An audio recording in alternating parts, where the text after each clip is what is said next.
And here we are at podcast 113, presented by 5 Pin Universe. I'm your host, Kerry Kreitz, joined by the Wiseman twins, Dexter and Tim, and your special commentator, Daryl Bradley. Special? I'm special. Thanks, guys. You're welcome. I'm the special one. It's only been like 30 episodes. I think it's been more than that, hasn't it? I think I was 43 or something maybe? 70? What number did I start at? 70? 70, yeah, I missed a few in there, so yeah. So probably closer to 30. Yeah. So how's it going, guys? How was the week? Doing okay. This is our first week of having to check vaccinations and stuff like that. So it's been an interesting week, but it's been good. I mean, for the most part, everyone's been really fantastic with it. We've helped out a lot of the seniors with getting their stuff printed out because it's just so much easier just like sit down, be like, hey, let's print these out for you, so we don't have to boot your ass. So it's better for them to have a card than it is to try to sift through a phone or something, I guess, hey? Oh yeah, and honestly, just most of them don't have access to computers and stuff like that, and yeah, so it's hard for them. So we're trying to help out as best we can. Yeah, it's been just dandy. I tell you, it's been a lot. It's been a lot of fun. I mean, who know? You know what? It's frustrating. I think the government. Let's talk a little bit about politics. Oh, here we go. The government maybe should have made us that decision, not maybe let the business decide, right? Yeah. But I mean, or you know, maybe the Liberals could have put in a. I thought you were going to go to the. Maybe Trudeau could have put one in, but you know, oh well. He has another term now, so it's all good. Yeah. The old national election. We're going to go there for a little bit, guys, or what? Yeah, might as well. We know what Alberta wants to do, but then it seems to be that whole Toronto area region down there that is so pro-red, and Quebec, of course. But it's interesting. It's not like we have a whole lot of say here in Alberta. No, it was. I mean, hey, it was a big election. There was a lot of surprising results out there.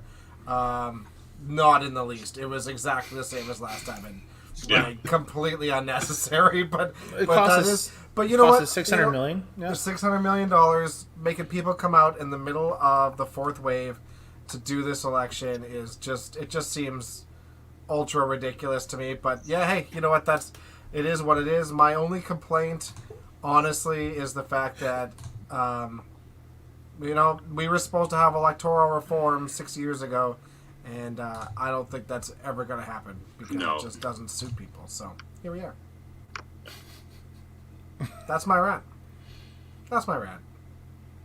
It's tough. I mean, you look at the number of people that are in that region, and obviously they warrant the number of seats, and that's how it's based on. It's not based on the number of seats based from Ontario and Alberta. The same. It's based on population, so you can't. But I mean, I'm definitely interested to learn more why that is. I mean, I have an opinion, but I don't know enough, so I want to find out more. Why is it so pro-red down in that area? I think we're better off to learn that before I start spouting off about it. Obviously, I know my opinions and what I like here, but it definitely need to ask questions. So it would have been nice to go to Club Tour, and you know, I would have gotten the whole update from there. But you know, Club Tour is not happening. Yeah. No. Right. We know that for sure. We can go to the bowling tournament side of things, away from politics, so we know. We'll go to bowling politics. Yeah. So obviously the Autumn Open is coming up in a few weeks, 2 weeks and a day, to be exact. And we, on our 100th podcast extravaganza, we had a big blowout. We gave away a bunch of stuff, and Adam Weber was one of the guys that was donating a free WCVT membership for one of the lucky participants of the tour. Unfortunately, the person that won that is not going to be able to compete in this year's WCBT season. So we are running the giveaway once again, and it's happening tonight. So as Ryan O'Callahan did, hashtag Weber membership. Nice. Good show. And we'll be giving it away at the end. And please only enter if you're planning on being a WCBT member, or if you couldn't afford the $100 membership, maybe this is your way to get one in for free. Hashtag. Mitch, you messed it up. just Hashtag straight Weber Weber. membership. How do I do this now? Do I have to open up a new window to go and do this somewhere? Yeah. Oh boy. Oh, look at Tim. Tim's hurting for money, so he has to... You know what? I'm willing to sell my soul right now. There we go. Nice, that's good. But we do have the Autumn Open coming up, so that's exciting. Number of entries I think we've seen recently, you're at 132 different players coming to play, and then a number of them have signed up for re-entry. So we're a good number of 200 that we're looking at, right? Likely with a number of re-entries that will play, so it's a good number. Yeah. So one of the things that obviously with Alberta's whole COVID situation that the provincial government has instituted, if they want to run at 100% capacity, they have to ask to see vaccine proof or a negative COVID test through private clinic or private testing. So obviously that's a little bit of a hiccup, but Paradise Lanes has to adopt it if they want to run this tournament at full capacity, and their league's at full capacity. So they have made the choice to run that way, and we fully support them, and we hope that the people that want to play, if they're deciding to be unvaccinated, that they get those COVID tests done. They have 72 hours, so they would have to get vaccinated Thursday if they want to play Sunday.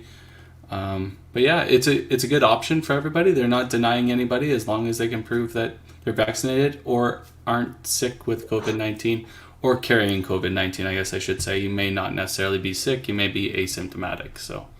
Yep. It is what it is, right? There's not much anybody could do about it. I agree with what Tim said earlier. It kind of sucks the way the government rolled it out. You know, it's just they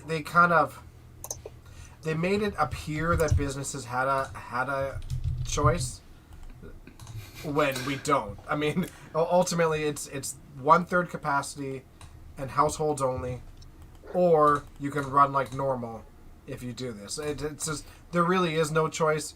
And you know what the great thing is like all the bowlers and the league bowlers and all those people around, they all understand, vaccinated or unvaccinated, they understand the choice that the bowling alleys are forced to make in this decision. But that being said, Open Play doesn't. We got some really, really fantastic and hilarious emails this week of anger. And like, I understand the anger, but most of it is just ignorant to how the bowling industry works, and it's just impossible for us to give up leagues. It just is. We'd be under in a month. Yeah, for sure. To ask all those businesses to cut down to 1/3, and especially when you guys already had to do that in the prior season, not receive all that income, right? It's just it's a hard ask, and you have to be at a point that you understand everybody's frustration with the situation. There is an option to compete in this specific event. It's up to you to take it or not. And if you're not, sorry, hopefully you get to compete in a future event. But if you do take part, we welcome you with open arms and look forward to competing again. Totally. I cannot wait. It'll be awesome. I say go get vaccinated. Just get vaccinated. Just get vaccinated, people. Yeah. Well, yeah, and Daryl, you're the AstraZeneca guy, right? Yeah, I've got to go get a third one. I was going to before, but my stomach. We were supposed to do something last week, but that got canceled. So now I can go get my third. I'll get my booster. I'm pro-vaccine. Let's go get it. Do what I need to do. Right. I'm out and about seeing people often. I'm in the public. I'm, sometimes within that social distance limit. So yeah, I'll get my vaccine as far as I need to and support everybody getting it. Totally.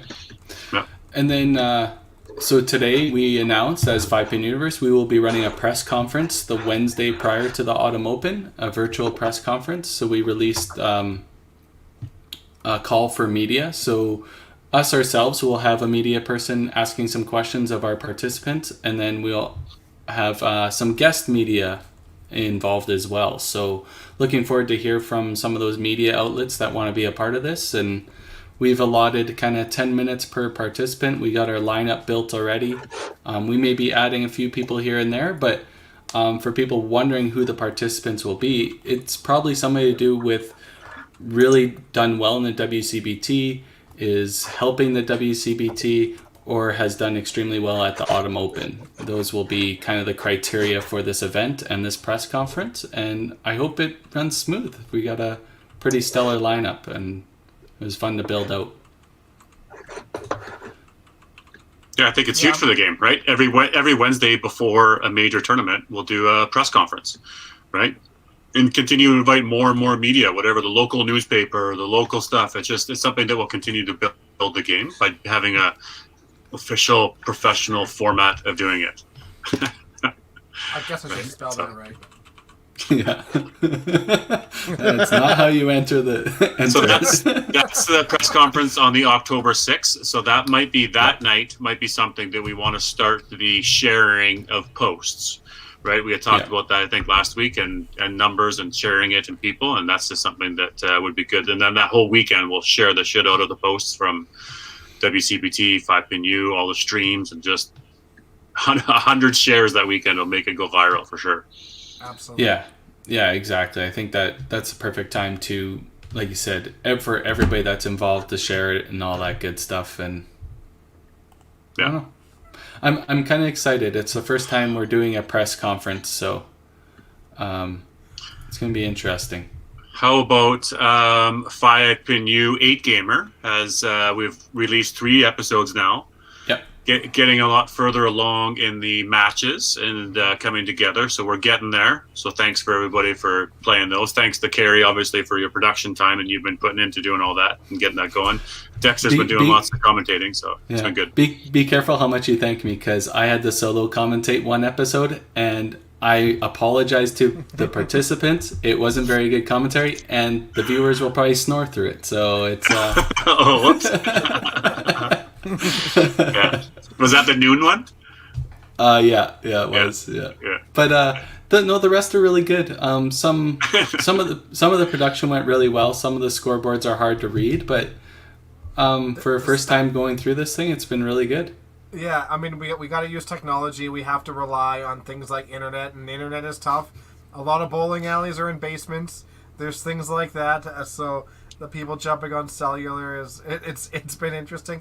One of our videos. I mean, it's not really a spoiler, but we had to have somebody sit there and give us ball by ball while we're trying to get the camera going again. And it is what it is. But for the most part, it's super cool that we can do this. You know, having somebody playing, from Alberta facing somebody in Quebec in real time, and it's it's a neat tournament. Yeah, it's pretty cool. Any ideas for next year, Kerry? Yeah, it's not happening. Yeah, maybe. Keep pushing it, Tim. It'll be even pushed farther down into the basement. Yeah. But Pro League, how about that? Pro League is very exciting. 5PNU Pro League's coming up, and that's the first matches that we're going to be bowling in. There's October 3rd. Not necessarily live streaming that day, just to make sure that we've worked out kinks. But October 3rd, Sundays. Like we're into a professional season here coming up. It's exciting. Yeah. October 3rd will be the first recording, and we have 3 teams that are going to be participating in the 3-hour session. So it's going to be pretty cool. It become for the year Sunday morning bowling again. Right, this will be what's on TV. Right? Maybe it's on. Throw your YouTube up on TV and you stream it. Still on TV. It's maybe not on CTV or on TSN or CBC or anything, but it's on TV. And there's many ways of getting it up there. That across this great nation, that we can have 5-pin bowling on TV again. So as a pro team, it'd be awesome. Yeah, as teams playing teams. Yeah, exactly. And we have some great sponsors that have jumped on board to help us out, and we have an MVP award, male and female, and all this stuff. So the league is going to be full out with stats and everything. Hopefully we can bring real-time stats for later matches after we get to know how the players are playing and stuff like that. So lots of stuff to build on, and it's going to run all the way till March, April, May. I think May is when the playoffs will be. So it's going to run a full bowling season.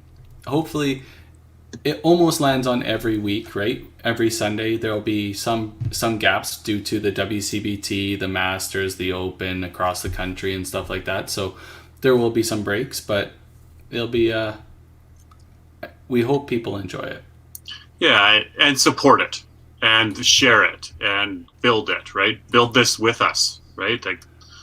It's going to require help. It's going to require everybody's help to promote this, to get this going. So we have watchers and listeners and people who are fans of the game. Right? There's a big market. It's the field of dreams, man. It's the field of dreams. If you build it, they will come. Yeah. and we're dream crushers, Dexter, so it makes total sense. Yeah.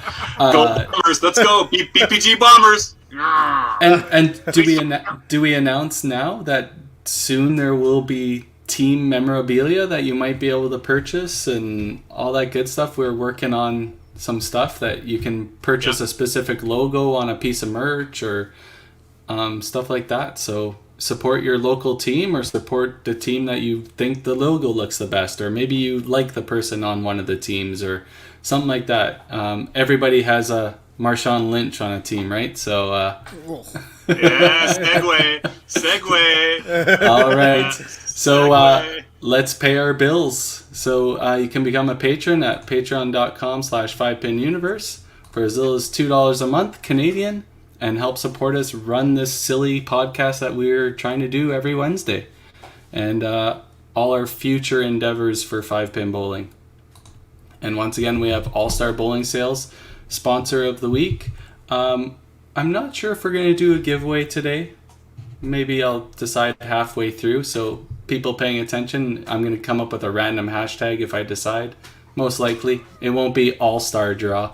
I'll tell you that. It'll be All-Star Surprise or something. Yeah. We've already got Weber membership. Yeah. All right, so we'll run their commercial and then we'll bring our special guest of the week.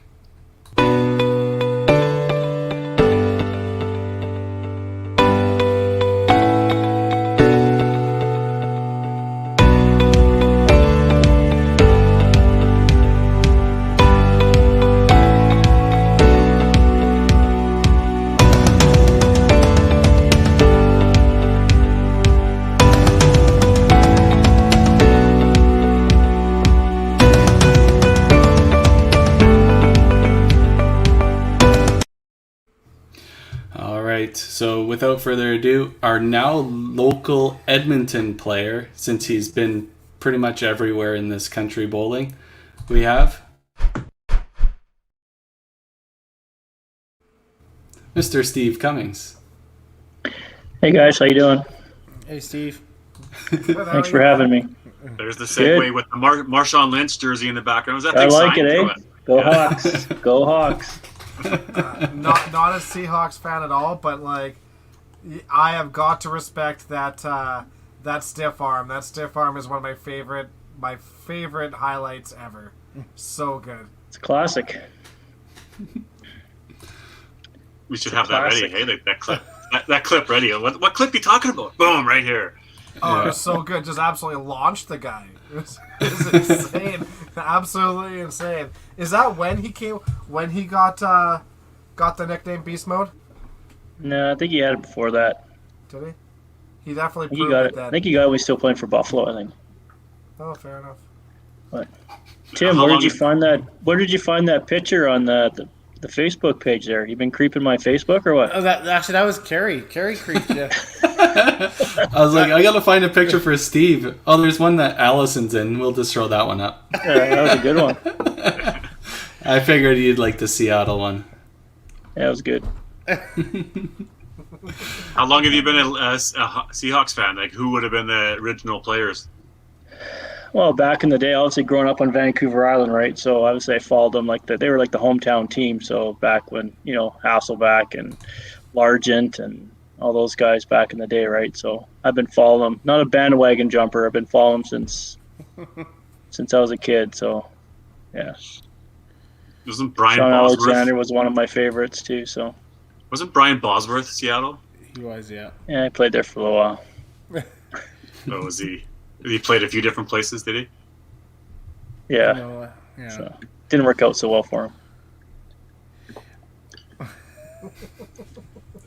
So what's Sports? Yeah. So what's going on? How are things these days? What's happening in your world? Obviously work and any COVID restrictions and all that kind of fun stuff. Let's get those out of the way. What's going on in your world these days? Yeah, it's been a struggle, obviously, for everyone for the last 2 years. We've had a pretty hectic summer around here as well. Allison's parents moved in with us a couple months ago, and for health reasons, it hasn't been going very well. But it's been tough with COVID and work. And Riley plays AA ball, and I try and get a few games in too. So all in all, it's been a pretty hectic month or a few months. So nonstop. So looking forward to kind of slowing down here a little bit and getting back to some normalcy here soon. I think that's funny. That's exactly what September brings, right? It actually, you're more busy, but you're doing the normal things because it's now you do it for 9 months of the year. Kids are in school, you're back to work, and you have a routine. Whereas summer brings just sometimes chaos. Yeah. Right. So it's been a long summer, but we're getting through it. Did you guys get to play any pickleball? You know what? We didn't play once this year. There was just, really? With Riley playing AA ball, it was pretty much every weekend he was playing somewhere, Fort McMurray or Slave Lake or double, triple headers on here in St. Albert. But no, we didn't play pickleball once this year, which kind of sucks, but we enjoyed playing it, but it just didn't work out this year. No, that's totally fair. Maybe next year. Yeah. Well, we did see the recent post that you were a champion for your men's league slow pitch, right? Yeah, us over 40 guys, pulled it off again. So it was pretty good considering most of us are probably over 50. So I think, it was fun. It's a good group of guys. We've been playing together for quite a while. So we haven't won the league for a few years, but it's fun. It's a good group. It's a fun night out. It's good to get out. Winning is pretty fun too, so makes it all the better. Take it. Makes it a lot easier. Oh yes. Absolutely. So you've played with Brian Shields for quite a bit, obviously? Yeah. Me and Brian played together ball for since I moved to Edmonton, I guess. I think when I first got here we had like a bowling baseball team back in the day, I think with Dwight and Jerry and Leanne Erickson, his son, back in the day, and Daryl Horn, and Barrett and Laurie, and Brian, and I think Mike Lacouche played with us for a while too back then. So, I played 1 year with him. You might have played, it was good. It's kind of funny. You look at the correlation, but we've talked about this before on other podcasts between slow pitch and bowling. Is it like it's the poor man's sports, or what's going on? Like, there's tons of bowlers that play competitive slow pitch, even, right? It's weird. I grew up playing fastball, and then of course, as you get older, fastball doesn't really exist, so it's something to play, and it's fun. It's exercise, and it gets, as Kerry gets pretty competitive out there. So there's some good teams, and I play on a mixed team with Sean Smith and those guys, and we're probably all over 50 as well, but we still seem to fare very well. We won the Riley Tofield tournament, not this year, but the last time we played, and I think they won like 4 times. But it's once it's in your blood, you kind of got to compete, right? So is that the NQD team? No matter what you're doing, whether it's pickleball or bowling or softball or whatever, darts or pool, it's got to play to win. Yeah. Totally. And I mean, it works out. It fits our season so well. Bowling ends, this starts, slow pitch starts, away you go. But Sean Smith is the one guy that I swear never ages. Like, he doesn't, not at all. Like, he probably is over 50. He looks younger than I do. I just don't understand. He's not 50 yet. He's not 50 yet, but I think he's got 1 more year to go. Yeah, you're gonna get hurt. You're gonna get a punch in the shoulder for that one, Dex. Oh, that's fine. That's fine. Yeah. But still a very good ball player. He's one of the most naturally athletic people ever. Really, it's incredible. But it's nice. It's nice to see him bowling on Thursdays. It's nice to see you bowling on Thursdays. It's super cool that you basically have a family team on Thursdays. It's neat that you're sitting there playing with your sons. That's really cool. Yeah, it's fun. I'm enjoying it again, so it's good.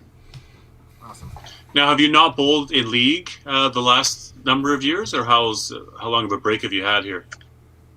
I bowled a little bit last year. Well, obviously, none of us really bowled too much last year. I kind of took a few years off of league. I took a few years off completely from bowling a few years prior to that. So I really have. This is probably the first year I've actually committed to a league in probably 5 years, maybe. So.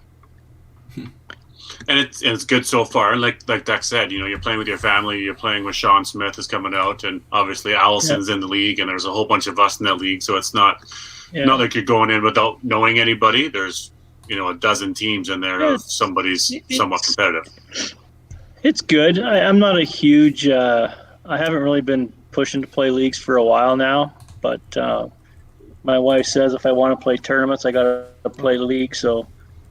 It's kind of the sacrifice I got to make to keep her happy. So I put in some time, throw a few balls, go home, makes her happy. So, but thanks, Coach. Right? If you want to play in the pro league, if you want to be on the BPG Bombers, your manager is telling you to get out there and practice. That's right.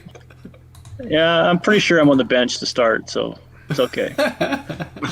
But definitely looking forward to it, though. Fun.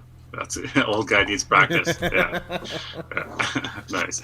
Well, let's go back to. Obviously, we got a fun career, some highlights that we'll chat about, and some interesting moments and some stories I know you got to share, and some fun stuff. But where did bowling start for you? Like you grew up, you said, on the island, but when did you start bowling, and how to get the joy beginning?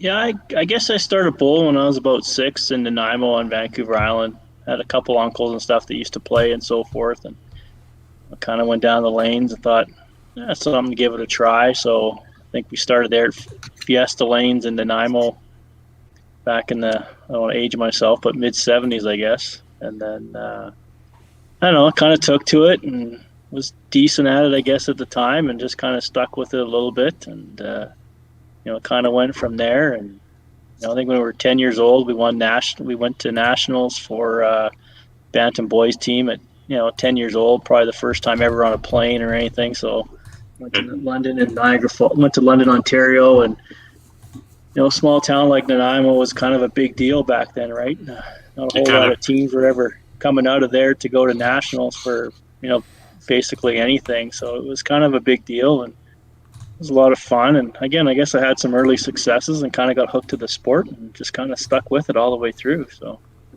I think as time went on, I think I bowled a 415 when I was 13 years old. So, 10 from the gun was pretty, at that age, you're kind of like wondering what the hell you're even doing. But it just kept being enough to keep going and enjoying it and keep growing the sport. So. Yeah. 415 at 13. That's good. Yeah, that's amazing.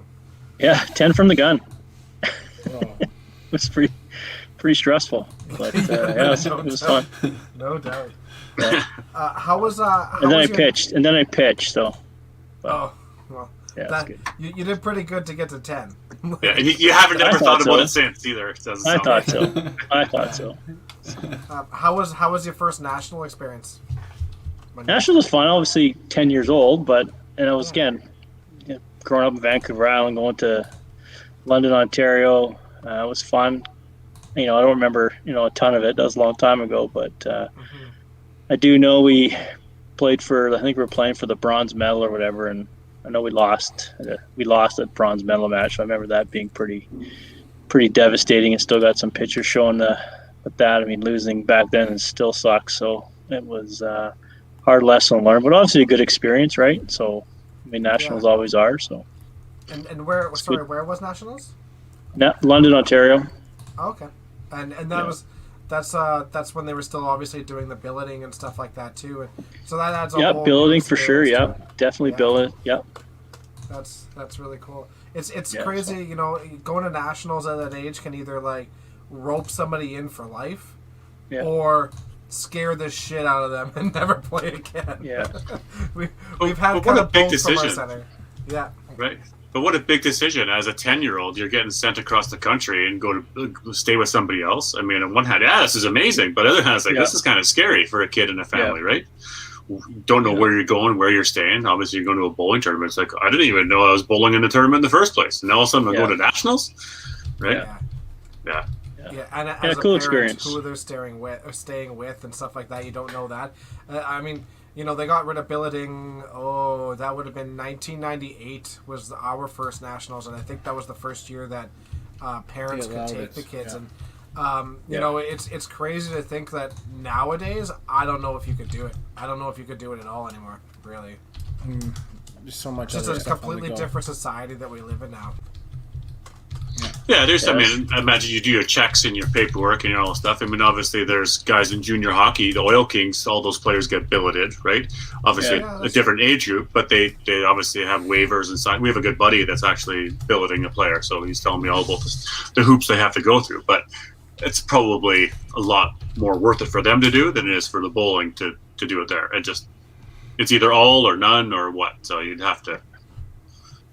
Yeah, we've looked at building here too. Like I think Alice has looked in like building like the prospects players or an Oil King or something like that too. But then when we kind of started looking into it, it's kind of when COVID kind of hit, so we kind of put it on the back burner. But it's still something we might look at doing here again in the future. So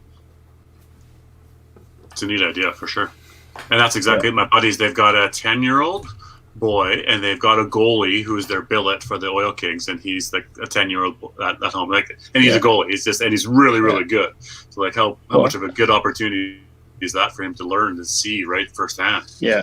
Well, and that was kind of that's kind of what we thought too with Riley playing baseball and stuff like that. Like what a cool idea to build a prospects player or something, and someone that Riley can look up to. I mean, he's got a couple other people like Josh Bergen, Sean and Jen's nephew. He plays. He's in the farm system of the majors. That he keeps in touch with Riley, and Riley talks to him all the time. So that's always a good source as well. But we thought it'd be pretty cool if we could have a billet here, just to as the more you're around the game, the more you can find out and learn, the better off it makes you, right? So if they love it, then absolutely. Yeah, the more exposure you get, it's great, right? So. Yeah, exactly. You could sit at home and you could still be immersed in the game and chatting about it, and just doing that alone helps significantly.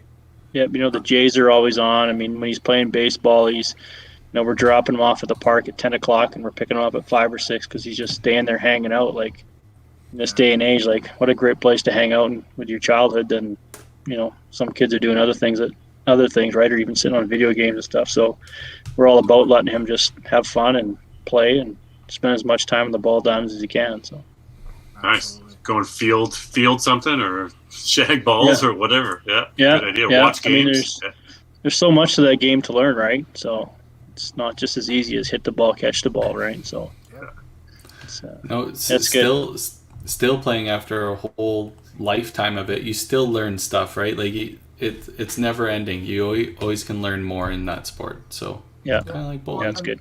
Yeah, exactly. It's very comparable to bowling. Bowling, I mean, it doesn't change, but you're still constantly learning all the time and learning about yourself and learning the little things that you could change to make yourself just that marginally better. Well, it's usually adapting to your body, right? Your body's the one making the changes, so you got to adapt to it. True enough. But I mean, I had this conversation with Kelsey. Oh, and it's a tough game because you usually fail more than you succeed in that sport. Yeah, totally. Totally. Does he start to get position specific already, or is it you sort of play all positions and experience it all, or is it like you're a left fielder and inside for pitcher? No, they kind of got a couple positions. He does pitch. He either plays most times either pitching or catching most of the time. He enjoys playing out in center field, but he's played a little bit of short and second. But he's really been getting more comfortable with a catching role, so he's been kind of gravitating. He loves pitching too, so usually if he's not pitching, he's catching, which from a parent's perspective is great because he's always in the play and he's always active. He's not he's always in the play, so it's more entertaining for us too to watch, and so it's good. Yeah, and requires focus. And then there's all the things you can see that he did wrong that you can teach him. Hey, you remember in the third inning when you did this, right? Yeah, he doesn't listen to me. Yeah. The parent's job is not to coach, right? No. Yeah. My job's just to get him there and pick him up. That's Yeah. and buy him stuff when he needs it. But Get him a popsicle or an ice cream. I don't have a clue what I'm talking about when it comes to baseball, according to him. So Riley, I know you're listening right now. So what do you want after your next game? Dad will buy you anything you want after your next game. Yeah. No. Yeah, he's good. Oh. He's good for a while. Yeah, he's good. Anyways, any other success? The president of the league. The president of the league just keeps telling me to eat cheeseburgers because he's got to gain some weight. But that's good. Back it in. Any other success back on the bowling alley? As a kid, some of the things. I mean, there would have been those the Pepsis, the Cokes back then. What was happening?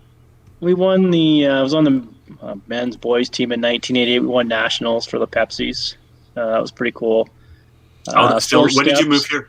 When did you move here? Like, did you still? Just after that, I guess 1990. I probably moved to Edmonton. I think. Okay.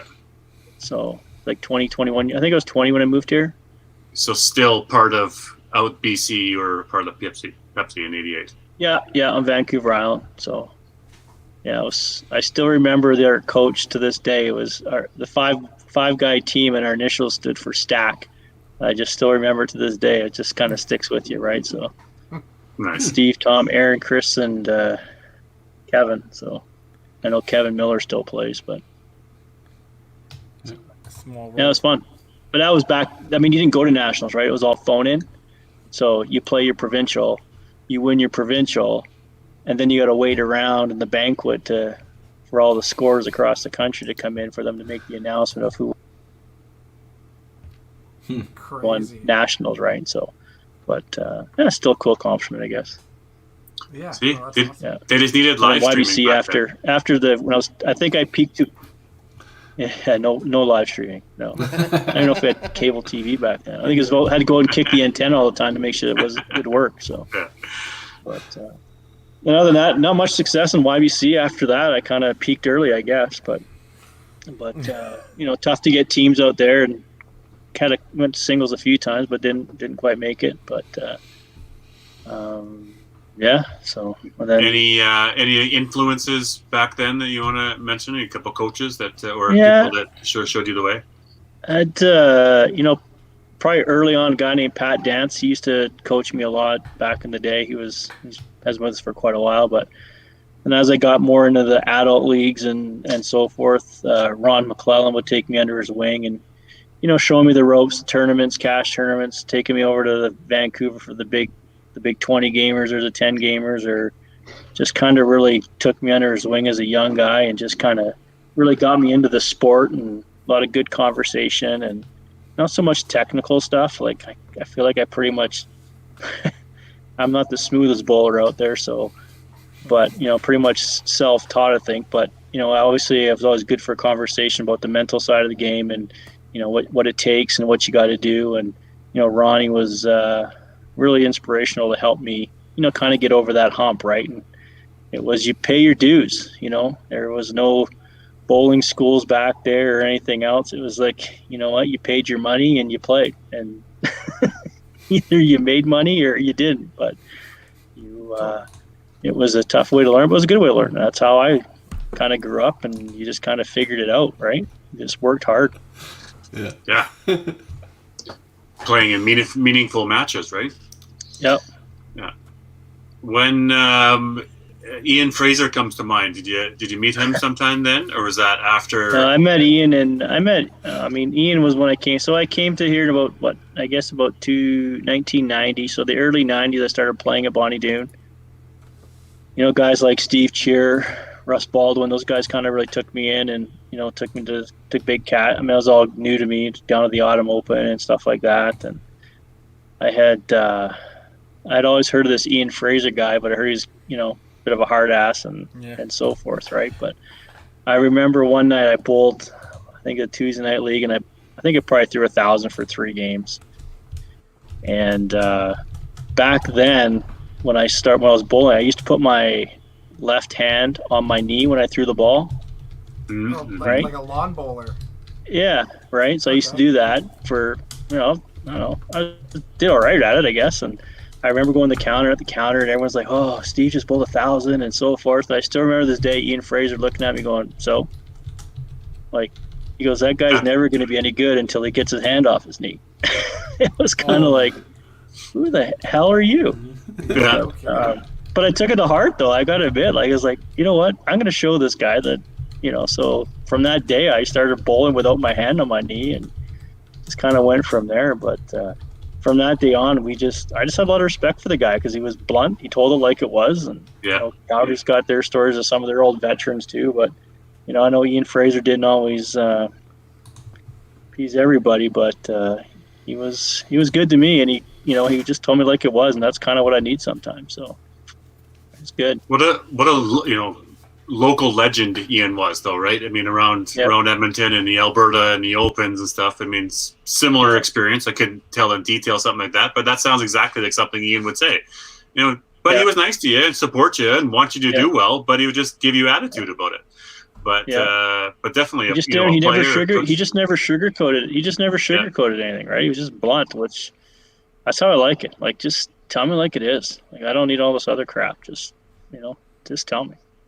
No time for this crap. But no, he was good. So he was fun. But from that day, I was just like, screw this guy. Like, I'm going to show this guy that I can play. Yeah, lit a fire on your ass. I guess it worked out in the end. Yeah.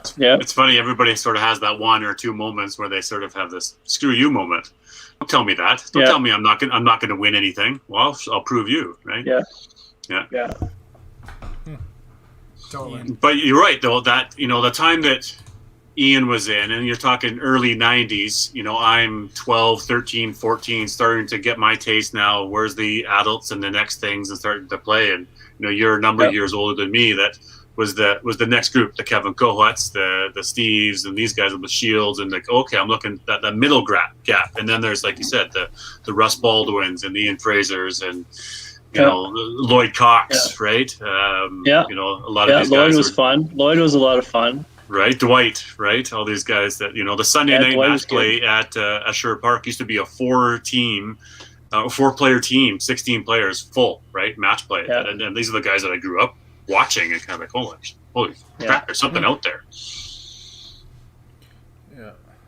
Did you ever play in that league? It'd be interesting, Tim, to get some old stats from that league and some of those names that would have played in that Sunday night match play. Gino was in it. I know Gino used to play it. I know George Schillebeer used to play in it. George Schillebeer. Brad Anderson used to play in it. I remember the late Brad used to play in that one. Bob Charter was another one. Bob Charter was a good one. Yeah. He played for a lot of years, and he could compete for a lot of years too. Yeah. Bonnie Doon, right? He was the local guy. Still compete. It's easy. Do you know it was crazy? Rick Flack. Do you guys remember Rick Flack? Maybe you guys remember Rick Flack at all? Anyways, he used to play in it. He made a couple open teams before, I think. Before Claire Lakeman, he played it. Claire Lakeman and Bob Leenders. Bob Leenders, yeah. It was crazy though. I've never really had the opportunity to meet any of these people, being in Edmonton, but I learned a lot of them doing the history with Don, right? I know I've heard a lot of stories about Ian, and yeah, you're right. Ian was a straight shooter. It was either that way or the highway kind of thing, right? So yeah, he was awesome. I had a lot of respect for him. I know some people didn't, but I sure did. Maybe that's where I got some of my attitude from. I don't know. Just love it. I like how Ian or Don Sims says Ian made his first Edmonton team in 1962. Yes, thanks, Don. I love that he's there for the stats. And he's probably listening to all these names, right? Growing up too, Joe Cronenberger was always somebody, because he was from the island as well too. So he was another one that kind of hung around with and learned a lot from, and he was great too. So he is just awesome. He really is. He is such a cool dude. Really like him. But terrible team bowler. Is that right? And he would admit it. He would admit it because he always said, he goes, because we'd play together and he'd play singles and shoot lights out or whatever, and you go on the team and you're like, I can't hit the middle. But he puts so much pressure on himself to compete with the team and so forth. He's more relaxed playing singles, right? So, you can only just give him a hard time too back then. But, Yeah. And a lot of people feel that way, I think, but it's different. So then obviously you moved to Edmonton. The Open starts coming up. You start trying out for those. That's the competitive local scene there. How did some of your first Opens go? Or what was your rookie year for the Open? My dates are a little foggy, but probably my first Open I think was about, I don't know, 92 maybe. I think it was Medicine Hat or whatever. And I think just after that, I actually moved back to the island for a few years. So kind of came out here for about 2 or 3 years, moved back to the island for a few years, and then moved back again in like 95, 96 again as well. So, but I think my first Open was, I think it was Medicine Hat, like 92. I think it was on a mixed team. I think it was with like Lloyd Cox and, I can't remember all the people. Brad Anderson might have been on that team, and I want to say Marcy Clapp was on that team, and so forth. But a few names. We didn't win, but I remember that was my first experience of it, and had a blast, like absolute blast. Like I think Bruce and Lynn were there, and they're always, as we all know, pretty entertaining, a lot of fun, especially off the lanes and so forth. And I think there was a strip club on the way to the bowling alley from the hotel, and was like walking distance. And I remember you couldn't walk by there with George Schilleber. I was like, "Hey, Steve." That's the Dollhouse. It was called the Dollhouse. Was it the Dollhouse? I don't know what it's called. It was in 99 or 2000 when I went. It was like, Steve, let's stop for a beer. And I remember going in there one day. The whole contingent was in there. I'm pretty sure, like Bruce and Lynn and Jan and Sue. And the whole whole contingent was in there, and it was just, oh my god, so much fun. So much fun. We had some good times. That's funny. And then I went to the island for a few years. And then, I think I came back in like 90. Kyle was born in 95. So we came back in 95, and then started my career up in 96 and had a few good years there for a while.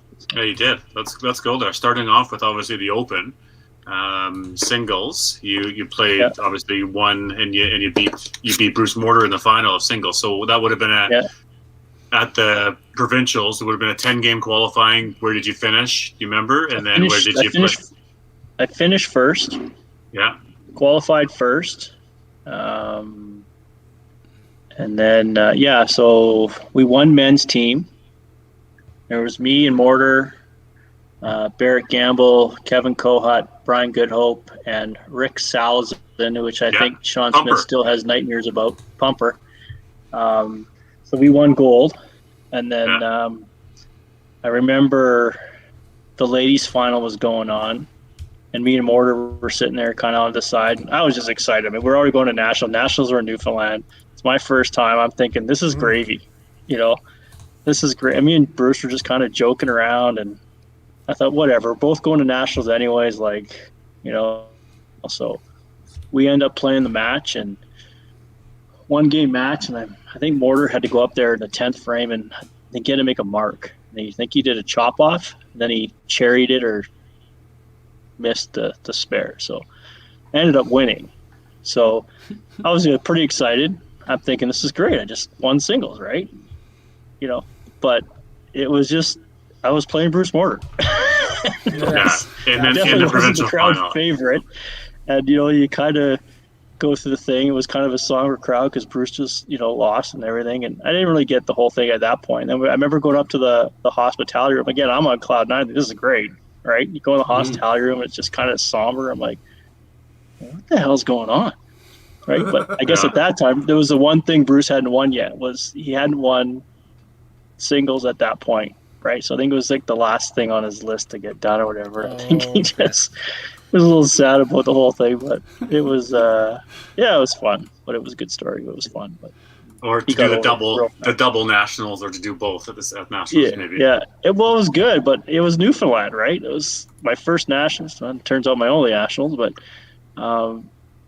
Newfoundland, I'm playing singles and team. So every morning, I'm up early because we played singles every morning, and then the afternoon the guys would all roll in and we play team, and then at night you go to the hospitality room and party and whatever. So wouldn't say I got a whole lot of sleep and stuff, but I think it was the last day. I think bowling was finally done, and I think I think it was Leanne Erickson at the time. I says, "Can I just need to go somewhere. Like all I've seen since I've been here is the hotel and the bowling alley. So I think we went for lunch somewhere just to say I actually did something else. But yeah, great experience. So a lot of fun.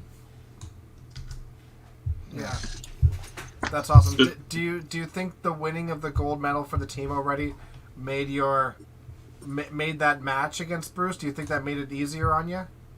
Just like the pressure's off because I think it definitely made it easier on me. Yeah, for sure. I think I was relaxed, loose. At the time I was like, probably didn't. If I would have lost to Bruce, and if you lose to Bruce in the final, well, I don't think no one's going to say anything less of you by any chance, right? So I really didn't feel like I had anything to lose, right? So, but what a great time! What a great group of guys! Great friendships from that year. I mean, Bear's probably one of my best friends to this day. So it's been good. Yeah, there you go. There's the original. Yes, that's the beauty. That's a different year, I think. Yeah. Good Hope? No, that's the team. Good Hope's on it. Yeah. Those shirts were awesome too. Yeah. Even Good Hope, what chucker he was too. There's another photo I gave you with the Alberta colors. That's another one from '96, I believe, too. All right, I will look for that. Yeah. And then there's the other one at the Open, and then you. How many other Open times did you play in Edmonton? Number. I don't know. I didn't play every year. Obviously, I moved around a little bit. I spent a few years in Ontario and BC, and a couple years I didn't play. So I don't really know exactly how many I've played. Yeah. That's because we lost to Saskatchewan I think for the bronze, and as you can tell, we choked. Is that what I'm pretty sure we had a really big lead going into the last 3 frames and we did nothing, and they came roaring back to beat us. So that looks like Kevin Rack in the middle behind you, and Pizzy even look right there. Pizzy, Jorgensen, Pizzy, Brian Earl. Yeah. Those were the Alberta shirts? Yes. That had a big pink rose on the back too. It's really nice. You still have it, don't you? I might. I might. I love it. It doesn't fit though, but I still have it. That's awesome. I like it. Yeah. Now I know my rookie year would have been 2008, something like that, or 2008 would have been 98, something like that, at Sherwood Park, and that was, and you were on the team. Yeah. That Bruce was on the team, I believe. Tom Stevenson, Lynn Howell. Yeah, me, you, Stevenson. Kohut. Howell, Kohut. Yeah. That was one that would have been. I don't think we lost by very much either. It was down to 1 or 2 points. No. Sort of one I always think about. It was a great team though. It just couldn't. Didn't work out. I had a hell of a fun week as a rookie. I sure came in pretty good. But probably one of those things you'd like to learn a lesson and maybe focus a little bit more on the bowling than on the after side of bowling. That would have been a good idea, but not like the guys gave me a hard time about it. But Kevin and you, I think we were all having just as much fun. So but definitely a team that should have probably gone to nationals back then with those guys on the team. I was lucky to be on that good team to start my first Open. Yeah. So yeah, you got to play, right? Doesn't matter who you are, you got to play. Yep. Seen a lot of good teams not make it. So yeah. You've been around for a lot of our first teams. you were on my first team too. Yeah. Yeah, I don't think Tim and I played you, but no, I don't think we ever played together. No. But yeah, I remember that one. I think that was the year I got a text really early in the morning. by Brett Wren, yes. Probably be text had an accident. Lynn was the coach, or Don McIver was the coach? Don. McIver was the coach, yeah. Yeah, because McIver made 1 or 2 at the end there. Yeah. Mixed maybe, I think he did. But another good team there. Yeah, it's always been lots of fun. Always been good teams. I think we had too much fun in those teams sometimes. I probably should have, looking back, maybe should have focused a bit more on bowling, but you only live once too, right? You gotta enjoy yourself. You only live once. You got to find balance, right? So absolutely. Now, as we're on the Open now, that's something that you don't play a whole lot anymore. Decision to just not play the Open. The format doesn't suit you. Time of year, something for that one specifically, or what's you thought about coming back, or what are your thoughts on the Open overall? My overall thoughts on it, back then there was always different things in play, whether it was personal work. One of the big ones for me, Chase played hockey back then. So minor hockey week was always the same week as Open trials. And, I just never missed this. I just never missed this game. So if he went to the finals, it would be the same time as the trials. And that was a decision I was willing to make all the time. And I remember there was some controversy every once in a while, like, well, how do you not know that you're playing the Open? Well, I don't. And I don't know until probably Friday. And that's a problem that I won't play. Like, stuff like that, policies like that used to just drive me nuts. So if it worked out, it worked out. And there was just some years I just didn't feel like it, I'll be honest. But as I get older, I want to play. If you would have told me back in 1996 I'd be sitting here in 2021 never going to another nationals, I'd probably think you're out to lunch. But here we are. And, it'd be nice to go back. But, I get older and I get kind of set in my ways. And not a huge fan of the format, to be honest. I prefer more of a pro league style where you pick your own team. Like if I'm going to sacrifice a week's vacation or this or that, I'd rather play with guys that I want to play with, or girls or whatever. Then, over the years, there's been a few people that I just don't want to play with. And it's a choice that I've made. That's a personal choice. It is what it is. But I'd rather go spend a week in Mexico with my family than spend a week at a bowling alley with people that maybe I don't enjoy. So changing the format to where you pick your own team or whatever, in my opinion, is a way better format. I think you get more teams. I think you get more camaraderie, and I'd be more engaged to play maybe than what I am now. So let's build on that. Do you think that there would become like super teams and it would deter, I guess, your regular Open players not to play because they're not going to get a chance to play with the Bruce Mortars of the time or the Adam Webbers or something like that? I don't think so.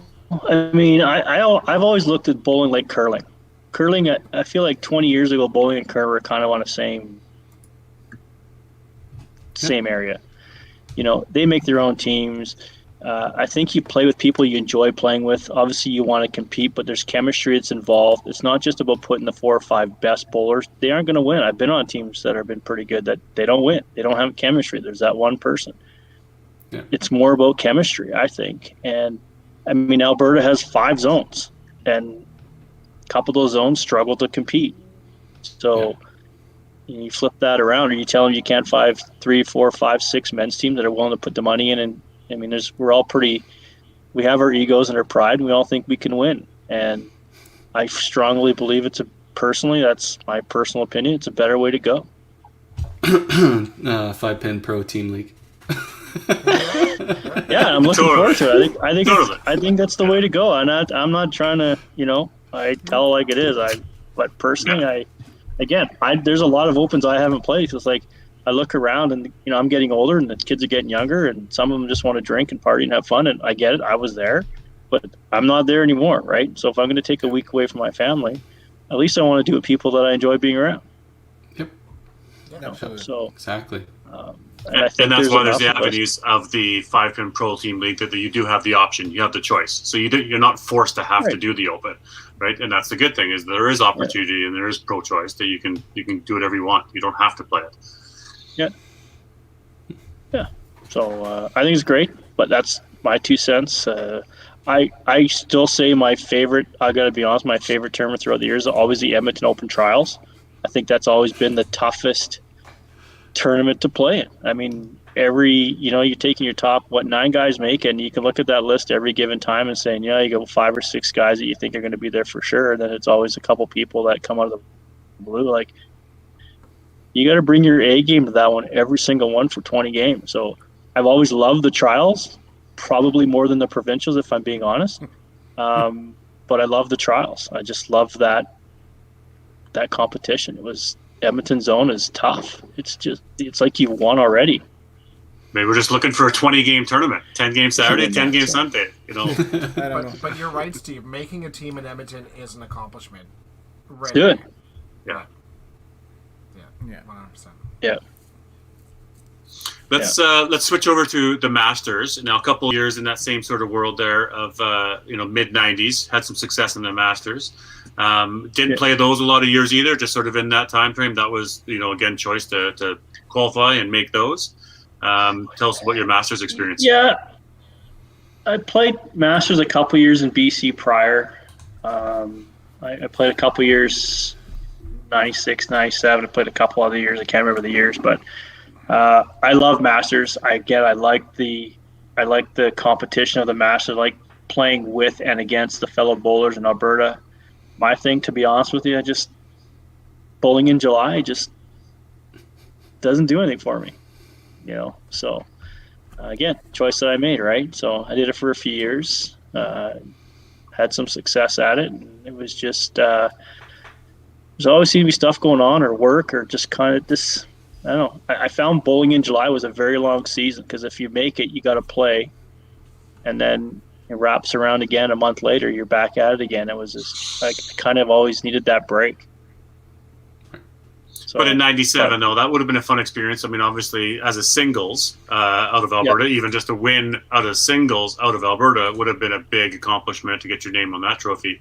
A lot of good players in Alberta at that time, and then going to nationals and playing Bob Herman in the final. Yeah, that was a great. Again, I liked the format. I think it was me and Jennifer Marshall playing together, because I think you do it together, right? Like the men and women play together against the other provinces and stuff like that. I think I finished around robin in third, and then played Maurice Girard from Quebec. I think for the first step ladder match, won that one, and then played Bob Herman. Bob Herman was lights out the whole weekend. He was on it. I remember Lynn Howe was in the pit with me, and I think Bob won the first game, and I remember going in the second game, and basically Herman needed to bang out to beat me. And I remember sitting there looking at Lynn going, he's going to do it because he's been doing it all weekend, sort of thing, right? Yeah. So, but yeah, finishing second was cool. It was good. I thought it was. I was in Winnipeg, so. But it was good. Wish I would have pulled it out, but it was pretty close. But Mr. Herman was the better man. Well, it's still an accomplishment and a highlight for sure on your resume, right? Absolutely. Silver sure. at Masters Nationals is something good. But the big my wife crowning reminds me, though, my wife has gold though, so she reminds me daily that she has a gold medal. We're definitely going to bring her on, and she can talk about her gold medal. Allison, you're coming on in a bit. Yeah, can't wait. The floor is yours, dear. But obviously, a big accomplishment for you in '96. I remember this, vividly, and I think even in that Rose Bowl during the qualifying shift, I think Lynn Howell took $10 from me and said, you're doubled up with Dave Jorgensen, somebody else, and Steve Cummings. And we ended up winning doubles. And I was like, okay, great. Who did I play with again? Yeah. Right. And then you go on to win the tournament. But TP or Rose Bowl champion it was at the time. Big major cash tournament. So that's a '96 heck of a year in there. How was that one for you? Well, it was a big deal back then, right? I mean, it kind of petered off, but a lot of fun. I mean, it was kind of on a roll around that time and kind of with everybody. And I mean, I don't remember all the details, but I do remember there was one match I'm playing this one guy, Javier or somebody, and Jimmy Llewellyn, I think, had me in the Calcutta. And I think I was down like 60, 70 sticks going into the last game. I think I started out with a 6 or 7 bagger. And every strike I threw, Llewellyn got louder and louder. And I mean, Bonnie Doon has some of those city high average banners with my name on and stuff like that. And he's walking around with that thing around his neck. And he's every strike I throw, he's yelling, the house that Steve built. And it got to a point where I kind of felt a little bad for the other guy. But ended up winning that match. And then I played Brad Anderson in the final. And I don't remember all the details of that one, but I think I won fairly handily, I think. But Yeah, Javi Uribe, that's who it was. Yeah. Nice Yeah. work, Len. Way to Yeah, step super in, nice Len. guy. I felt really bad for him because well, it was on fire. It was getting loud. So, and I bowled there, right? So I was kind of the hometown guy, and Bonnie Doon and all the seniors are there, and it was definitely a lot of fun. So it was a good time. That's awesome. How is Len Anseth? How's your league night going tonight, Len? Are you bowling with your headphones in, or how's this working? I know you were going to be challenged on league night Wednesday night, but I see that you're still going live with us. So I'm just impressed he remembered. He must not be medicated yet. maybe it helps. Maybe it helps. Maybe. Right? I don't think so. And then how about some of the other cash tournaments that you've been around and obviously played in? How did some of those local ones, anyways? I gave the cash ones. I gave a lot of them a run. I think I made Final Fours on quite a few of them. I know Jim Norcus. I think it was 1 year. I think I threw a 400 at him the first game, and he shot like 390, and then he crushed me the next two games. And I think I made the Final Fours, the Rose Bowl a couple times. I think I made TPC Final Four a few times. Red Deer, I think once. Autumn Open, I think my best was I think I've been fifth a couple times. Just never got over the good showings, but not the win, right? But some other tournaments, a lot of fun tournaments. I got to do a shout out because I remember living in Grand Prairie for 6 months, and up in Grand Prairie, I don't know if you guys know, they have the inner cities up there, where it's Dawson Creek, Prince George, Peace River, all those cities up there.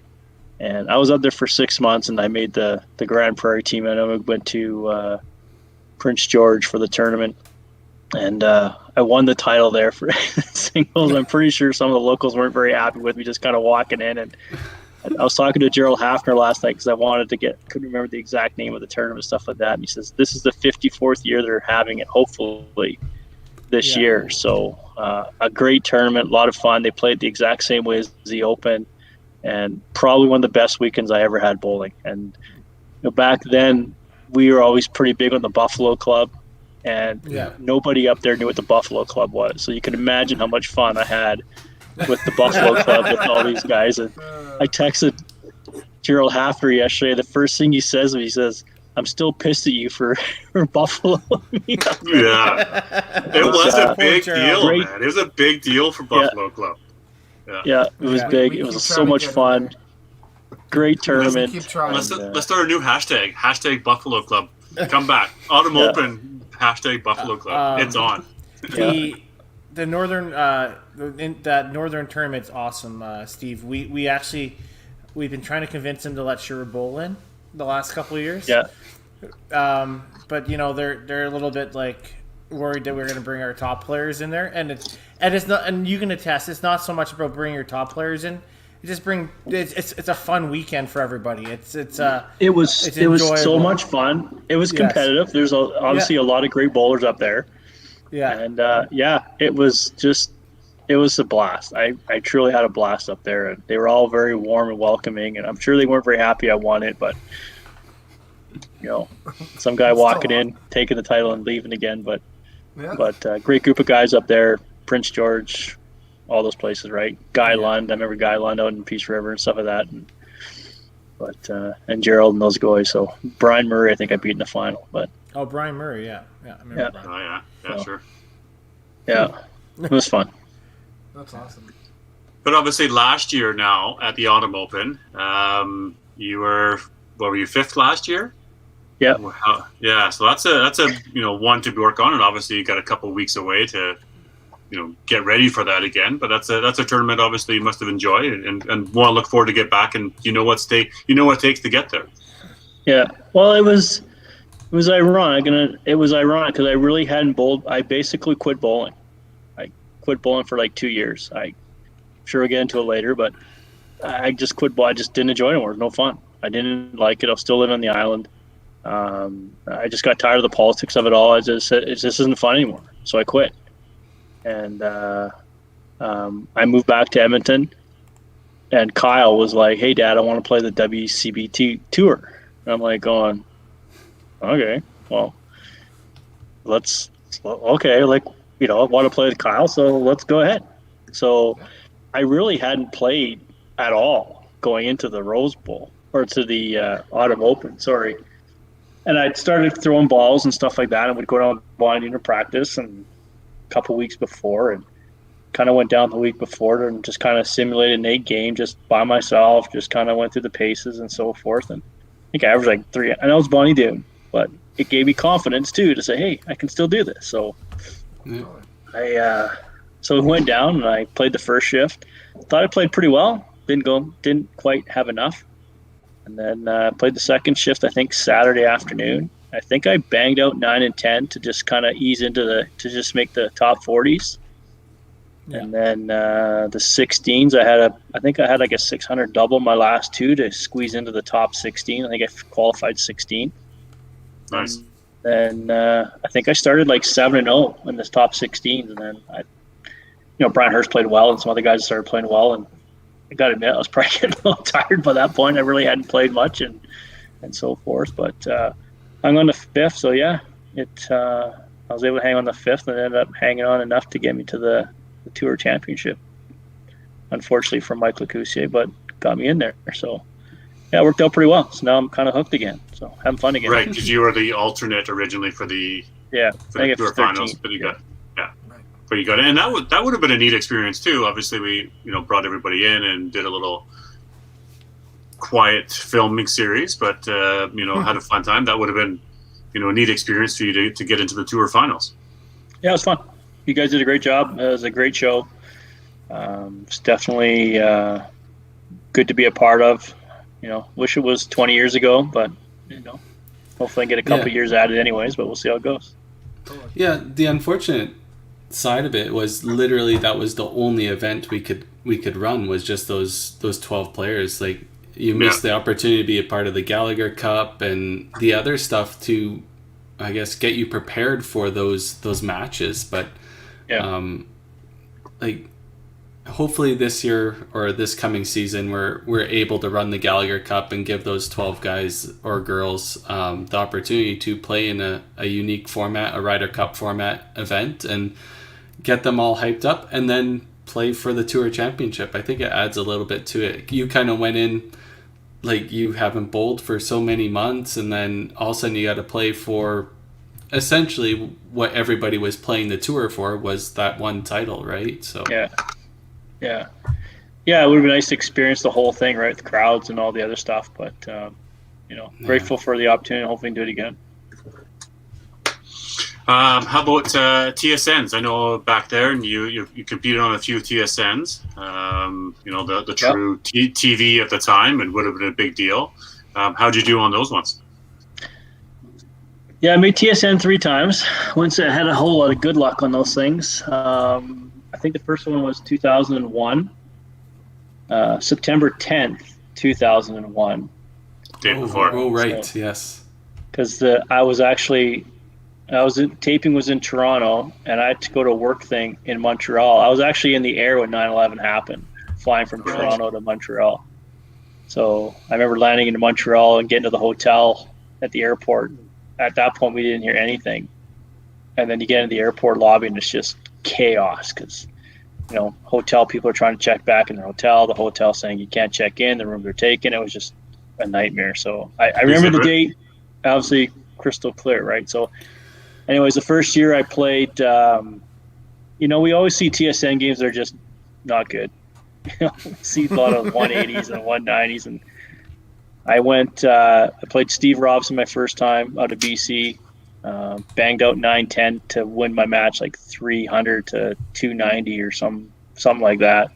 And then I played Jeff Bourne and lost a 7-frame carryover. Hung a corner. It was the only frame I lost. I actually beat him scratch, but he won the 7-frame carryover because I buried a shot and hung a corner. So I'm gone. I shoot 600. I'm out. And I went back the next year again. And I played Pat Pinko, beat him the first game, and then I think Doug Clark shot 350 at me the second game. So I'm done. And then I can't remember the exact year, but it was at Frank Sisson Bowl in Calgary. and I played Al Paquette first match. And I think it's still the record, 380 or 370, whatever. And that was against me. So I've played fairly well in those shows, but I got nothing to show for it. So, but I just kind of hit the wrong people at the wrong times. Yeah. And I watch these other shows of like 220 versus 205, and you're going, yeah, why could I be a part of that one? But it's all good. Yeah. He crushed me.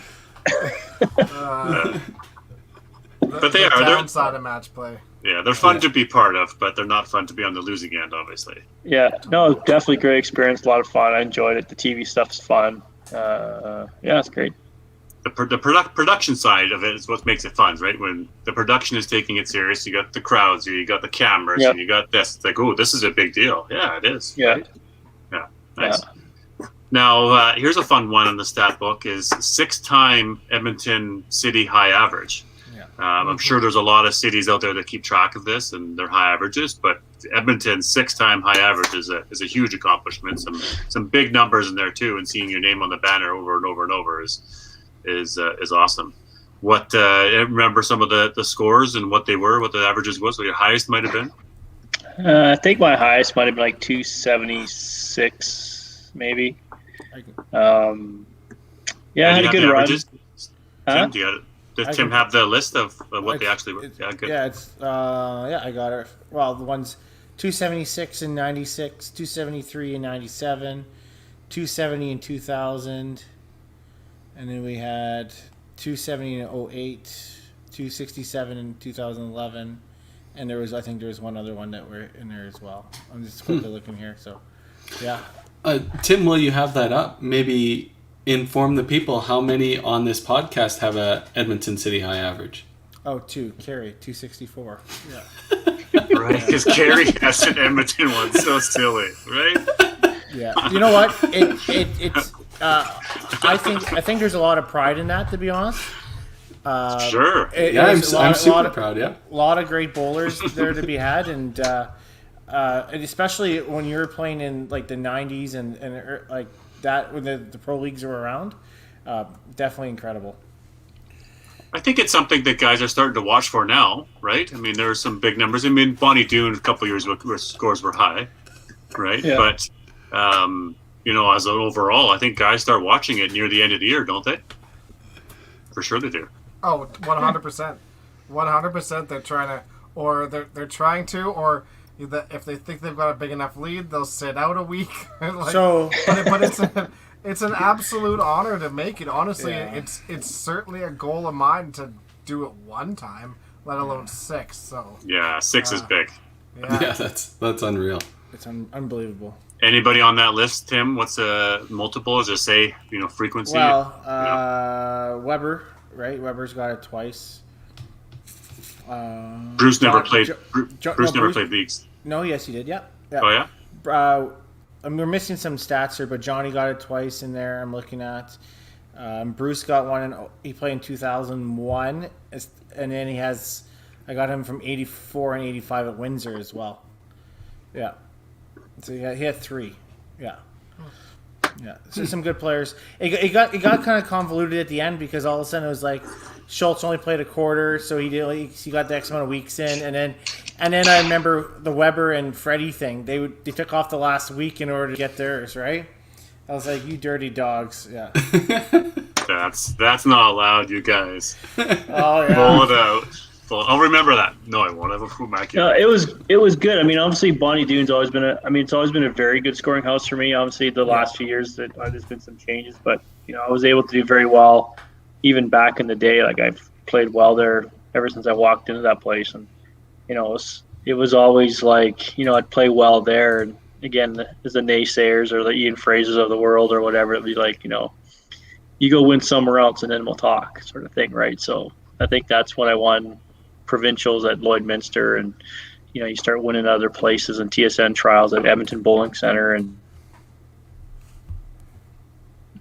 you start to prove to people that you're just not a one bowling alley wonder, right? You start winning other places, it definitely people start to take notice differently, I'd say. Yeah, and you know what, every time somebody says something like that, again, it just motivates people, and it always did me, right? It always fired me up to prove you wrong. Yeah, Again, 100%. I'm more of a grinder. I'm not a finesse player by any means. We've all played together. I always get laughed at about banging balls off foul lines and so forth. And But I don't throw the Steve, same ball it twice works, or though. whatever. But Yeah. You've always I don't throw the same ball banged twice, off the but line, I you usually get it always done. finish your shot. You bang Yeah. it into the ground, and then you follow through, and it's all in that release. You still get all the fingers The on fingers, it. It's yeah. crazy. Yeah. And you've never broken a finger, so you're doing pretty You good. know when Steve's bowling. Yeah. Yeah. Steve when Steve plays well, he also dips to the right after he throws the ball a little bit. And you can watch over, like 6 lanes over. It's like, okay, that's a strike. Okay, that's a strike. Yeah. We're talking about Autumn Open. You're my horse in Autumn Open. I think you heard me screaming on the bench when you threw that turkey. I can see it all the way 14 lanes over. Yeah, I knew it. Yes, Don Sim with that stat. Don, you're an amazing stat man. Yeah. Stan, Trouty. Shout out to them. Stan and We have Trout, yep. got to Yeah. write down everything that's in his head. Oh, yes. We need to do one of these or some. Calgary, Don, I want to spend an hour or two with you, or we want to spend an hour or two with you when we're down in Calgary. We need to get some information on your head. So there you go. Yeah. Steve, let's move into potentially a fun, sensitive area, but perfect games. You know, you've got 2 of them. Tell us about the first one, and then we'll go into the second one. First one I think was 97, Bonnie Doon, league night. I remember the year before I was actually on the same set of land. I think it was like lanes 15 and 16. Exactly, like not exactly, but the year before that I remember having 11 in a row and punching. And I got there again 11 in a row. I'm like, I ain't punching this time. But obviously through that one, and obviously that was one of those bucket list things at the time, right? So It's amazing. I had a lot of things on the go. I had a couple. I had some good years there, but so that was pretty exciting. I think I threw 11 in a row from the gun 3 times, I think, and then I got one of them. I know one game at EBC I finished with 11 in a row. I think that was one of your TSN trials. I shot like a 800 double my last 2 games to win TSN coming back out of nowhere. So yeah. Oh, wow. So Would have been 10 gamer. Huge difference for sure. yeah, but so that was fun. That was great. And, you know, I think back then it was worth a bit of coin too, right? So I think at Bonnie Doon you made like $3,500 or something like that, and plus everything else that you got. And yeah, it was just nice to get that under your belt, right? So Totally. I think it's on everybody's bucket list. So to get that done was nice. Yeah, it would be nice someday. One day. One day. Yeah. Dex, do you have one? It's not all that it's cracked up to be, guys. No. It's, You shot it. Tim and Carrie have. Tim, you have one? 448. Only one of us does, eh? Only Carrie? Yeah. Yeah. How about there's the trivia question, Hendrickson. How many of the podcasters have a perfect game? Daryl, when was the last time you had a 400? Oh man, this isn't Carrie, Tim. This isn't about me. Let's move on. How about 2018, Steve? Yeah. 2018, you're in Duncan, so on the island, bowling, and through it was in a tournament, I believe. Through perfect game in a tournament. Obviously, you see the video. I think somebody was filming it, maybe Alice in the background, just throwing absolute bombs. No questions there. Perfect game. Go on to be recognized, supported, all the numbers. Unfortunately, it was noticed and seen on, I believe, social media that Duncan Lane didn't have any shields, so brought into question, are the lanes certified? Is that a legitimate perfect game? Obviously, debates, emails, conversations, all kinds of stuff. It ends up getting redacted and no longer officially recognized as a perfect game for you. So sort of a sad moment and lots of debate to be had in that area. But in my eyes, at least, I recognize it as a perfect game. I hope you recognize it as a perfect game, and everybody else recognizes it a perfect game. So what if C5 or somebody else doesn't recognize it? But kind of a joke. Yeah. But I think that's kind of the viewpoint of kind of the bowling public, the ones that are still playing stuff. It's a perfect game. It just may not be C5 sanctioned, but everybody recognizes that Steve has 2 perfect games. It's on the center that they didn't support their bowlers enough to get sanctioned and make sure that it gets awarded that way, right? I don't know. It's I think it's on bowlers. Obviously, Steve, you can jump in and fire away your opinions and go for it, right? So yeah, I guess from my perspective, I bowled it was a trial for an island tournament. Obviously, I bowled on lanes like 1 and 2. Allison was on the same set of lanes as me. Riley was actually there watching. The house was full, and it's a 5-pin, 10-pin house. So one side is 5-pin, other side's 10-pin. There's probably about 12 5-pin lanes. About 8 of them were part of our tournament. And there's a couple open play down at the far end. It was a packed house. And, because you guys know, the more you throw, it gets quieter and quieter and quieter. And you go up into the last frame, and you can hear a pin drop. Throw the first one. I still remember this day. I throw the first one. I throw the second one, and I'm getting ready. And all I hear in the background is, Dad.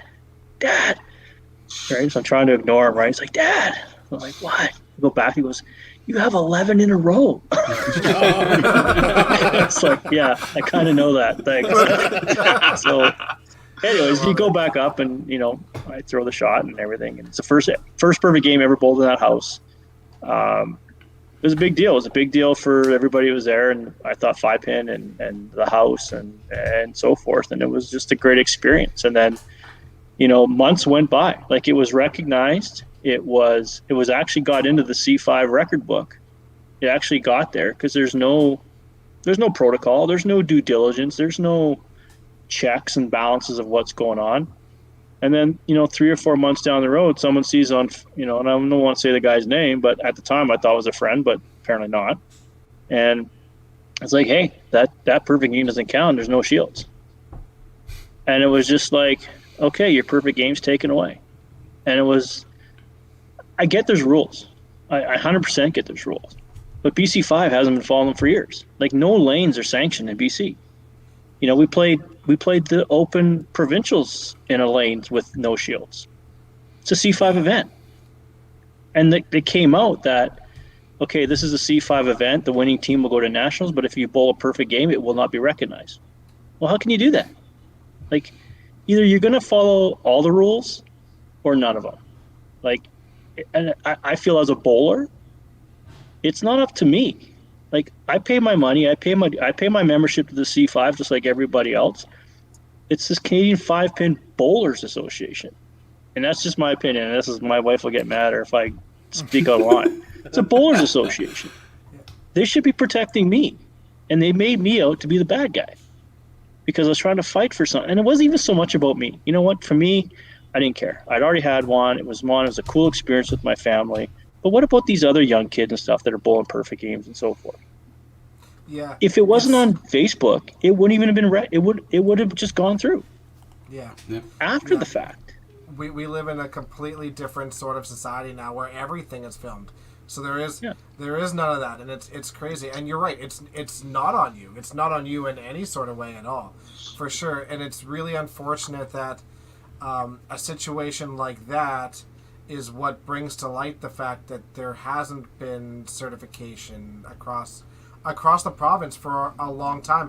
And I believe certification is important, simply because, I mean, that's you don't want to go into a place that's a complete dive for these events, right? And that's kind of the whole purpose of it. So I understand and I support the certification process, and I'm just really sorry that you're the person that this ends up happening to, that brings to light this problem that has apparently existed through BC forever. I'm actually happy it is me, because I'm glad it's me and not somebody else. Like, some kid comes out and bowls a perfect game, whatever, and says, yeah, thanks, it doesn't count.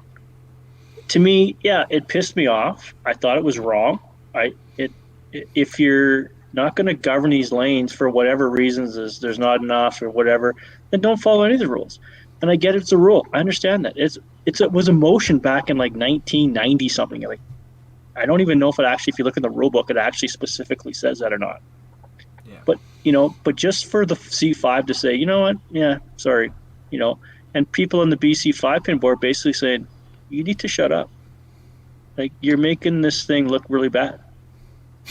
But well, it was it is bad. really bad. Yeah. Well, don't have a You know, tournament at a place that can't be sanctioned. That's- It's that's- not. How do, That's how our do you sports sit there and say governing you're body. how Why are would you do gonna that to sit me? there and, yeah, why are you going to sit there and host a provincial without guards and then actually come out and say, if you bowl a perfect game, it won't be recognized? Could you imagine Yeah. if someone would have bowled a perfect game in the gold medal game or something like that, to be told, yeah, it doesn't count? Yeah. It's just It's not a ridiculous. perfect I game. mean, Nobody's gonna recognize it. anybody that saw my game would have told you there wasn't any questionable strikes, or there wasn't For any sure. wobbling corner pins, or if the shield would have come down before that. And rules are rules. I get that. But the problem is they're not following the rules, and they pick and choose. Was it personal? I don't know. Maybe. I feel like it was. Yeah. But it was just wrong. The whole process was wrong. It happened. No, It was you're right. recognized 3 or 4 months after the fact when someone saw it on video. The C5 had already recognized it. The paperwork went in and so forth. BC proprietors acknowledged the game. But the C5, which pisses me off, because again, I see the C5 as a bowlers association. I'm a bowler. I pay my membership every year. You didn't have my back, Yeah. So Yeah. So- I that's a good discussion. Has that situation been rectified yet? No. As to like BC C5 centers been sanctioned, or Not to has my it just knowledge. been left in limbo? I think it just got pushed under the rug. Shut up, Steve. Don't bring this up anymore. We'll just carry on. Again, there's some great proprietors in BC. And I don't want to I don't want to 100%. paintbrush with anybody, because there's been some really great proprietors there. But if you're going to follow rules, then we have to follow the rules. And if you're not going to follow, then don't. Why does the bowler get punished? Yeah. And I've just, and You're right. this is the bitter side of me sometime maybe coming out, but No, I just that's feel fair. elite bowlers have kind of got the short end of the stick. See, I think 5-pin bowling is always catered to the masses, not the elite. Whereas any successful sport that you see, whether it's curling or whatever, they're promoting their elite bowlers. And I think you guys are doing a better job of that now than maybe we've ever done. But Yeah. I've found bowling to be a little backwards. We got proprietors that don't even know what, they don't know much about bowling. And then you got some proprietors like Tim and Dex and Ray Britton and Brecken, where they're dedicated to the sport and they do a lot of really good things. But there's some that they don't, and it's the bowler that suffers. And perfect games in 5-pin bowling just don't happen every day. It's not like it's 10-pin where you got 10 or 20 perfect games. It's a big deal. And for it to be just dismissed like, sorry, no shields, it's not good. And it just kind of got left, and it didn't get closed, and it was basically, Steve, you just kind of need to shut up. Like, let this go. Yeah. And And then I just said, fuck it. I quit. That's why I didn't play it. I'd never played again until Kyle convinced me to play the WCB, and then I went to and I had a lot of people saying, Steve, you're too good to quit. You shouldn't quit. But it just wasn't fun. Yeah. It wasn't fun. It wasn't right. I didn't believe in it. I made a choice. And, and then I made a choice to come back to play with my son when I moved back to Alberta. And, obviously Alberta's a little bit different, but We're certified.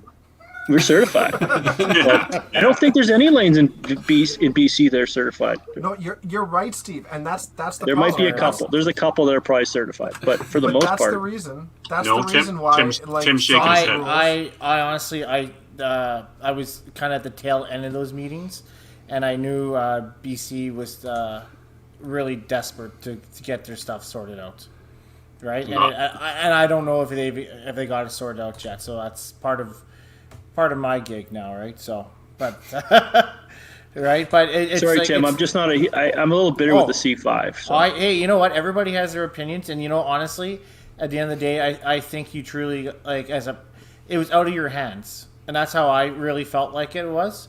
And I can speak as somebody who, at our center, we would never want our bowlers to be in that position, right? And that's now. I know that they came out with a light system, in because of this for BC. The light system is an alternative because of the price, but I don't know how many got certified. I have to look into that again, right? But you have every right to be upset for for something got taken away that was out of your control. Really, that's how I looked at it. Right. 100%. Right. Yeah, like we as bowlers don't walk into bowling and say, "Hey, are you guys certified?" Like, do I get to pay less money if they're not certified, or Yeah. we pay the same? Especially, it was a C5 sanctioned event that you were competing in, right? It was an island trial, so I wouldn't say it was a C5 event. It was more like an island. It's kind of like the northern inner cities, right? Yeah. It's kind of like a Right. open play between centers on the island, right? So it wasn't. I wouldn't say it was a C5 event, but that's the whole reason why, like, you have one rule, enforced and one rule not, and like the certification going, like, playing these events in certified centers just doesn't happen out there because they don't exist, right? And like that's really unfortunate. That's really unfortunate because that really should change. And I mean, in Alberta, it's not even all that expensive to do. I mean, we do it once every 2 years, and I think it costs us like $150. Like, ultimately, that shouldn't really hurt your bottom line. And I love having it happen because if there are deficiencies, we could fix them because we want to make sure that things are great for everybody. It's there to create a standard, right? Like, so like Tim said, Edward said earlier, so you're not playing in a center, or I think it was Dexter that said, you're not playing in a center that doesn't meet a certain standard, right? Especially in sanctioned events or in a sanctioned center. How do you create even play across the board when you have no rules? So the rules make sense. It's just really wish that situation wasn't there, right? Yeah, I totally agree. 100%. Hey, that's why this podcast is here, to bring up these kind of issues and hopefully get them fixed. And we're lucky enough to have members in all the associations, even though their personal opinions don't reflect the associations they're a part of. But hopefully, with all of us being a part of this podcast and our guests, we can bring light to all the issues that surround 5-pin bowling in this country. Yeah, I hope something good comes of it. Nothing has yet. I still hope it does. Mm-hmm. Again, it's not so much about me or whatever, but there's people playing. There's some good young talent in BC, and they're coming up, and it'd just be a shame for them to be deterred from the sport because they've been robbed of something they've worked so hard for. Yep. And 100%. Hopefully some comes of it. I mean, we struggle for members and players already. Why are we shouldn't be having reasons to have people deterred from playing the sport already. Yeah, all good, valid points here, guys. So thanks for the conversation around, that perfect game. As we said before, Steve, that, we all recognize it as a perfect game, and you recognize it as a perfect game. So what if they don't? Everybody else does. But yes, it hopefully brings change and foresight to it. So one can hope.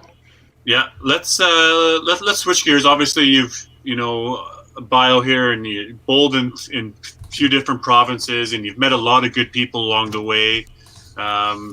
Give us some thoughts on some of those great people, and then here's a good segue. Maybe we'll bring in your better half, better looking half. I think Martin Talbot said much earlier on. Martin Talbot's not my better looking half. Yeah, he's not coming on. But anyways, you've bowled in a few different provinces, have formed some good friendships, and I know it'll be a good chat to talk about some of those good people you've met along the way. Yeah, obviously I started in BC, so I played the Open in BC for a few years when I was really young. Again, there's so many good players that played. The Wayne Davies, Ronnie Mack, and Dave Gurley, and Cronenbetter, and Doug Mosdale, and all those, Bobby Herman, all those guys, and so many great players, female players right as well, and Laurie Stefferick and so forth. But so much fun. I want to say we probably would have about 12 zones, I'm going to guess. Lower Mainland was always had about 3 zones that were always really strong.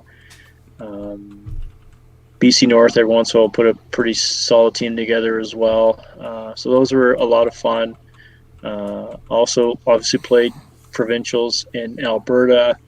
Obviously different in the fact there's only 5 zones, so it's a bit of a different type of tournament. You're playing, 4 teams 5 times, whereas other places you might play each team twice, sort of thing. And then I was fortunate enough to I made the open team out of Hamilton one year when I was out there, and again another unique experience as well. And it was funny. I remember making the men's team, and I really didn't know. I was hoping to play with Martin, but Martin didn't make it. I think Mike Bates didn't make it, or he made the mixed team or something. So I ended up on a team with 4 guys I really didn't know that well. And I remember going to Kelly Martin one day and going, "So, like, I made this team. Like, how's it look?" She goes, "Not good." He goes, "Not good." I'm like, "Okay, well, it'll be fun." So we didn't play well. Play with John Conti, another guy I really enjoyed playing with out there. Yeah, and I'm always asked, like, well, they're different. Like, what's better? And I don't know. It's hard to say. They're a bit different. There's pros and cons to all of them. I think I've always found it depends on the team you're on. I mean, I think it's the team that you're with is kind of what makes or breaks the tournament. Ontario, we didn't have a good team. I didn't really know a lot of the guys on the team well, so I wouldn't say it was the best experience of my life. And it's nothing against how the Open is run out there. I was just a small piece of that. And I think you guys can all agree every Open depends on the team that you're with and how much fun you have and so forth. So there's a lot of things I like about the Alberta Open, and there's things I liked about the Ontario Open. So my wife has a strong opinion on what's a better format, but to me, it was, I don't know, it kind of depended. The fun years are the teams where you had good teams, or you had teams that you got along with and had a lot of fun with. So to me, those are the better teams. And I had more success on Alberta teams, so I kind of leaned towards the Alberta format, So I like the fact you're playing, you get your butt kicked and you're right back at them 2 or 3 games later. So I always enjoyed playing Calgary and Red Deer and those guys and stuff like that. So, and then you always had to be on your toes for the other ones too, because as we know, anybody can win at any given time. So I like that aspect of it too. So. How about some of the guys that you never played with that you would have liked to play with? Harvey was one of the guys I've always wanted to play with. I think it's his birthday today, so happy birthday if he's listening. Yes. It is. Yeah. Mark Jackson was always a guy I always wanted to play with that I kind of never did. But there's a few of them out there. There's other province stuff that it's be tough to play against, and tough to play with Harvey because didn't play Masters a whole lot. So I've been really chance there. But probably back in the prime, Mark Jackson was probably a guy that would have liked to have played with. But yeah, for sure. I was lucky enough to play with Harvey back in 2008 or 2000. Yeah, I think it's 2008. One of the best teammates ever, and then got lucky enough that he coached me later at a Masters. So I definitely feel you on that. He just brings a different presence to the bowling alley when he walks in, I think. I always loved his intensity. I always loved how he was just a grinder too, right? So he's having a bad game, you stayed away for a few minutes, but he might be my favorite person just to make fun of. Yeah, I make fun of him all the time, and he just sits there and goes, "Oh my god." Yeah, Harvey's actually hasn't murdered me. Harvey's on carrying my Baker's team every year, right? And I think a couple of times we always put him in anchor. He doesn't play any games ever during league. And I remember one time it's like, "Where's Harvey?" And he halfway through the game, 10th frame on lane 18, like he punched. I think he had 2 balls left, and you hear him just ringing the towel rack in the bathroom. And then Harvey comes back out and he finishes his frame. Yeah, Harvey, it's Baker's. Like, why are you so upset? Yeah. But I can attest to Mark Jackson playing with Jackson because he was a force, and to play with him was unbelievable. And you knew that he would grind out every game and just fight and fight and fight right to the end. And one of my favorite guys to ever play with for sure was Jackson. A few times here. Yeah. Missing out I there. was lucky enough to grow up and watch him play in Wetaskiwin. Yeah. Unbelievable. How about you got something, a most embarrassing moment, Steve? you got a story there for us? Well, it's not a good one, but probably my most embarrassing moment was getting escorted out of Collingwood Lanes by John Shear in a headlock. What? What? Whoops. Yeah, I remember having it was a Friday night, and I had a work function upstairs in the room they had upstairs. They had like a poker night and stuff like that. And, drinks were flowing, had a good time. We were playing poker, won a bunch of money, had a few drinks, went downstairs, started bowling in socks, playing for money and stuff like that. And I don't know, some guy was chirping at me next door, some young guy didn't play, said, "You guys suck and you guys aren't very good." And I was one drink too many, I guess, and took it the wrong way. And I was standing up the stairs. I just kind of had enough, and I pushed the guy down the stairs. And John Shear comes up, grabs me by the headlock, drags me out of the bowling alley. My wife is pissed, and yeah, it was one of those pretty bad moments. It was pretty bad. I think everybody wants Yeah. it. I think it's time that we bring in Allison and let's hear her version of the story. All right. Is she going to come and join you sitting down, or we have No, to yeah, send her a she's link? been sitting here and keep throwing stuff at me every time I say something wrong. Oh, she's ready, is she? Yeah. Hi, Allison. Hello. So how did the story really go? That was pretty accurate, except the funniest part was we were in the car, and I think Amanda Bell was driving, and Rod Davies was in the car, and I think Brian Shields, and it was silence, complete silence, like half the drive home. And then all of a sudden, Brian Shields goes, "Steve, why you always got to start shit?"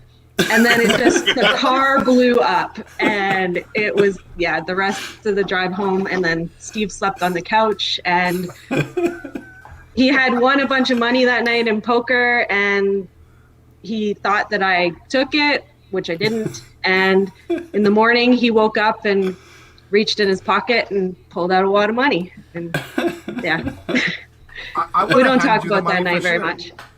You're an accountant. Like, the money should go to you right away. Like, here you go. You're in charge Exactly, of this. right? She gets enough of it already. That's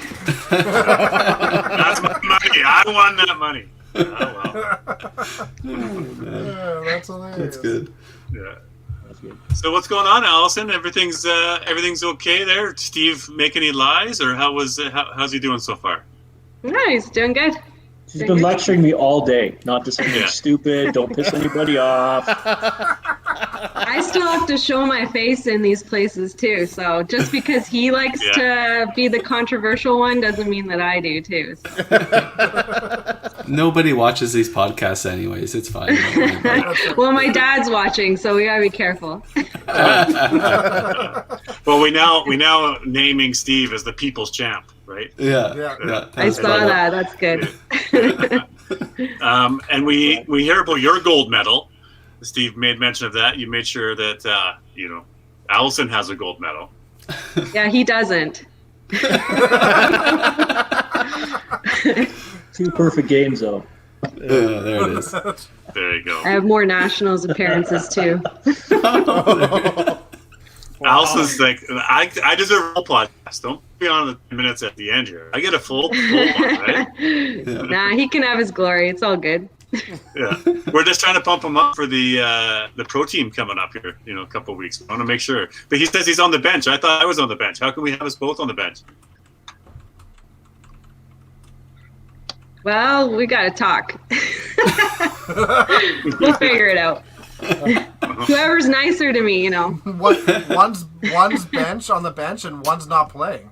Yeah, I guess, right? There you go. You're not even in the lineup. One is kicked right out. All right. Thanks, Dex. Thanks for bringing it up. I'm a problem solver. I was going to say, I wonder if you guys are all vaccinated, but you guys are all the senior age, so you guys probably are. So I'm nothing to triple worry vaxxed. about your team. I'm triple vaxxed. I'm not that much older than you. Just saying. Holy Tim. We have Heidi So- on the team. She's She's old. my age. She's close to be. Yeah, she's old. Danielle. Yeah. Matt. Okay, yeah. Matt's old. I mean, Your his body theory is, doesn't hold up. his body is pretty ancient. If you ask him, his back will probably give out after the first game. What? Johnny's 40. Yeah, that's old. Do you remember when did you guys meet? Now, obviously, Steve, you're working down in Hamilton. When did you meet? Obviously, at the bowling alley. Did you know each other before? How did this love story begin for you two? It's a love story. After that poker night, who knows? Yeah. Obviously met in Ontario. Obviously met in Ontario. I think playing Masters. I think we had some mutual friends. Obviously Martin Talbot. We started hanging out a lot then, and Kelly Martin as well, and hung out a lot. Mouse Kid and pitcher. We just kind of headed off, spent a lot of time together, and here we are, I guess. So. Yeah. So now that would be a bucket list thing for you to who would you, we asked the question, who did you not get a chance to play with on a team? Who were, Allison, your son, to get to play in a team again? Is that, say, the Open again, or is that Pro Team League?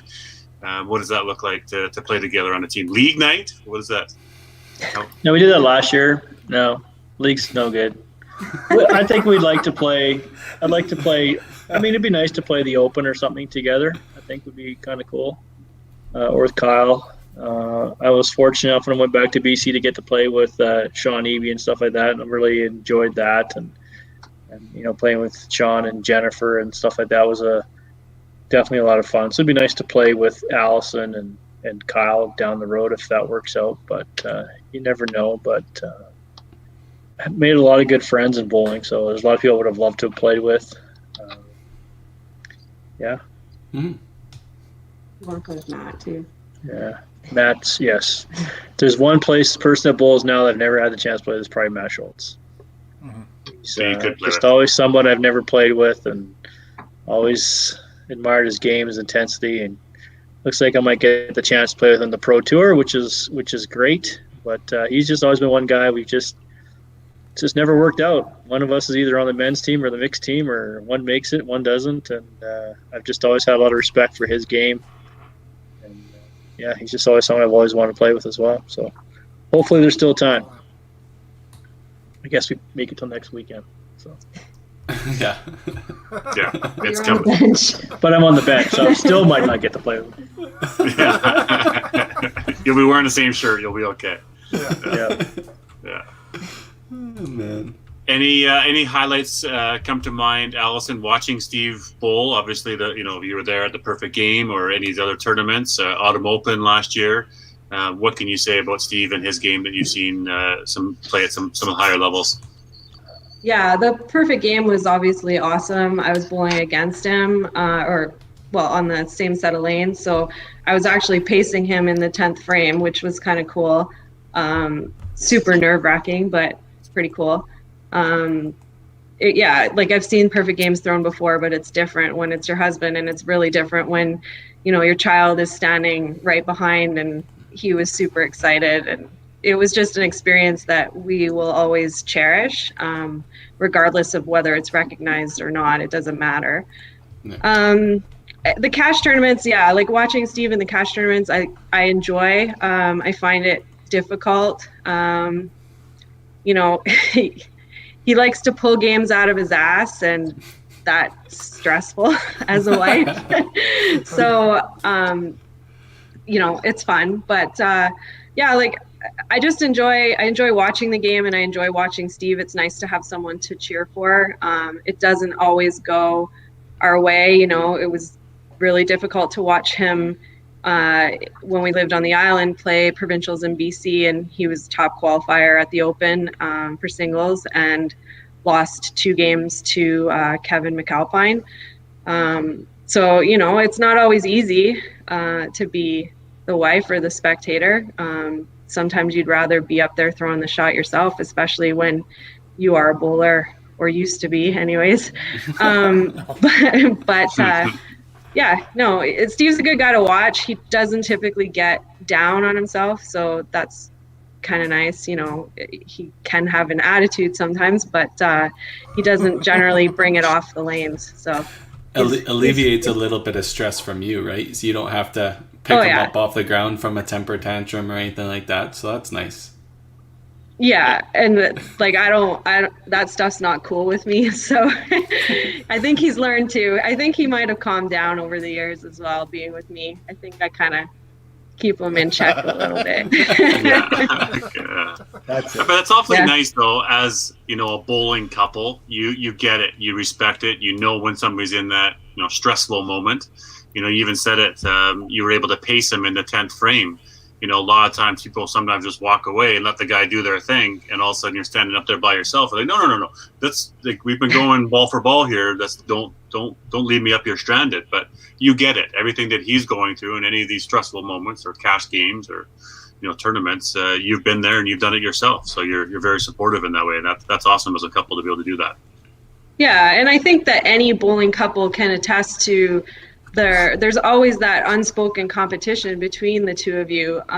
Even though, if you look at our bowling careers now, we're at completely different levels. But, when we were in Ontario, we were at a very similar, bowling level, I guess. So everything was a competition. And even now, everything's still a competition. I don't win very many of them, but at least, it gives you something to strive for. And we played league together on the island for a couple years. We played triples with Steve, myself, and Sean Eby. And, it's just nice to have that competition every week. And that's probably the best that I've bowled in the last, 10 years is playing on that team, because you've got two guys that you're going at it with every week to try to be the best. And it's nice to have that. And then when you get in the car on the way home, you both understand what's happened in that tournament or what's happened in that league night or whatever. And it's kind of nice to be able to relate, and we've both been there. And I am, on the other hand, am not a good spectator. Yeah, you got to talk about the Alberta Spectators Club. Yeah, let's hear it. What is the Alberta Spectators Club? So Allison was playing nationals in Sudbury, and obviously I went to watch, and there was myself, Casey Campbell, and Mark Johnstone all watching our significant others bowl. Johnny was watching Shannon. Oh yeah, Johnny was watching Shannon. Sorry. No, you're right. At that time frame, there was a good 4 years there. They were spouses, so we're Johnny and Chance. Yeah. Anyways, we're like, this is painful. Like, we got to do something. So we created the Alberta Spectator Club. So what it was is you had to buy a pitcher of beer to be a part of the club. Good idea. Once you bought a pitcher of beer, you were in the club. Yeah. Well, this thing, we could have imagined how this thing took off. Like, I didn't buy beer the rest of the weekend. Like, people would come up to us and go, "How do I get in the club?" Well, you buy a pitcher of beer and you can help yourself to all this beer. You fill up your glass and you're good. Yeah. We would be in the bar and there would be 6 jugs on the table and 4 on the floor because we couldn't keep up. It was ridiculous. It was the first week, and I met Allison's parents. And I went to the banquet, and I could barely put 2 words together. And you weren't even bowling. You were a spectator. I wasn't even bowling. And it was hilarious because people just kept coming up buying beer. And we'd say, "Help yourself." But, of course, they just buy the beer and leave. Yeah. So the 3 of us sat there and basically drank for the whole weekend. And there was 2 different lanes, and I remember going to the other lanes, and people are coming up to me going, "Hey, how do I join the club?" I'm like, "We've got to buy a pitcher of beer, but there's no beer at this location." But anyways, it was hilarious. It was the best pyramid scheme I think we'd ever come up with. But it was awesome. Nothing like finishing a block of bowling and looking around to find your husband, and you don't know where he is, and you find him in the bar.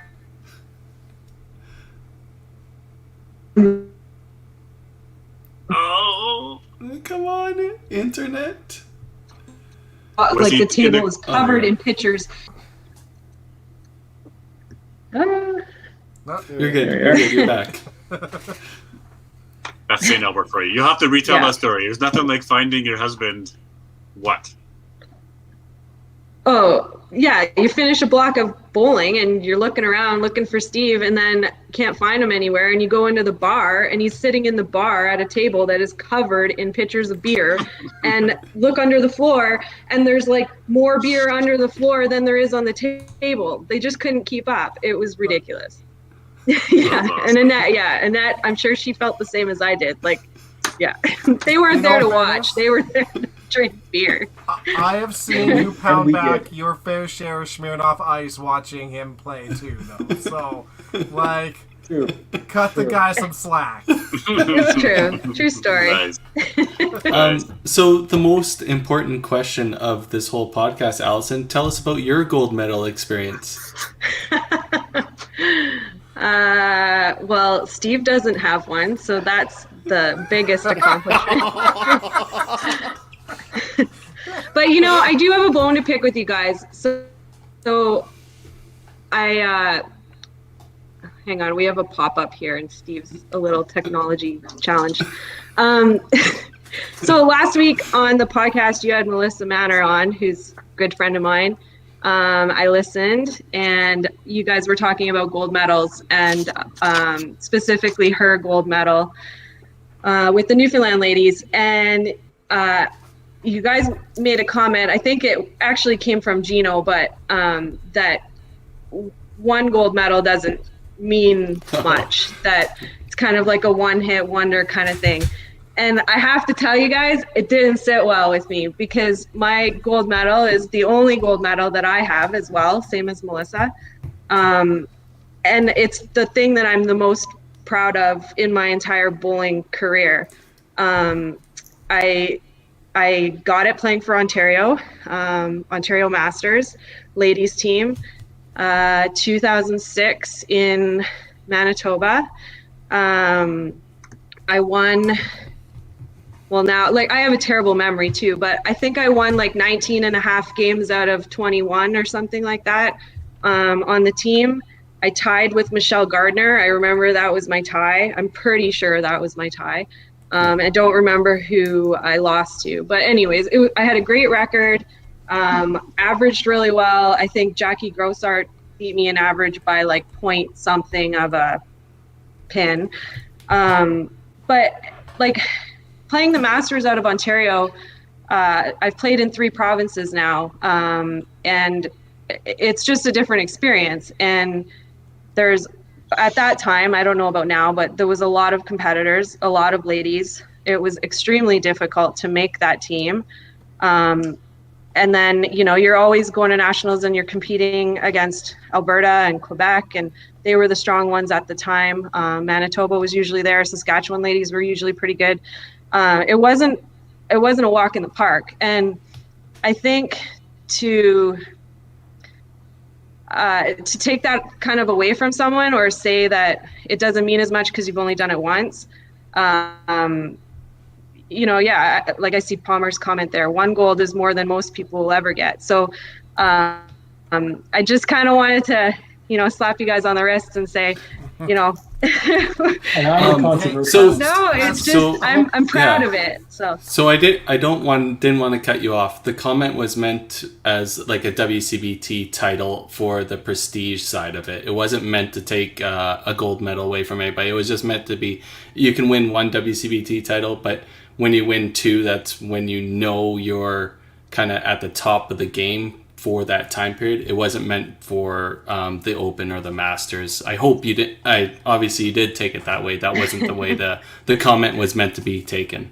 Allison, but you totally agree. I just want to say that I am super proud of you, and as a person that was not on that podcast, I am offended for you. Shut up. You would have been in the same way as the other guys. I remember the conversation. I think it's different when you win a second time from a mental, from a psyche, from a thing. But absolutely, winning 1 national is the pinnacle for a lot of people.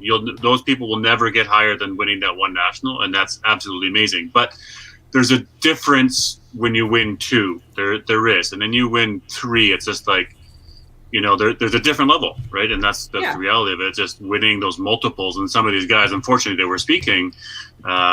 They've won multiple, so you can feel what Tim's won 3 Opens or Carrie's won multiple tournaments. Adam in there, right? It's a different feeling for these guys. But for you winning the one or me winning the one or people winning the one, it's absolutely amazing, right? Yeah, and I think that was to- the goal comment was like you get to the one, that's obviously the top, and now where do you go from there? Where do you set your next goal? Yeah. If you don't feel that 2 is going to be the next step, I don't know how you grow as a player from there is kind of where the conversation was going.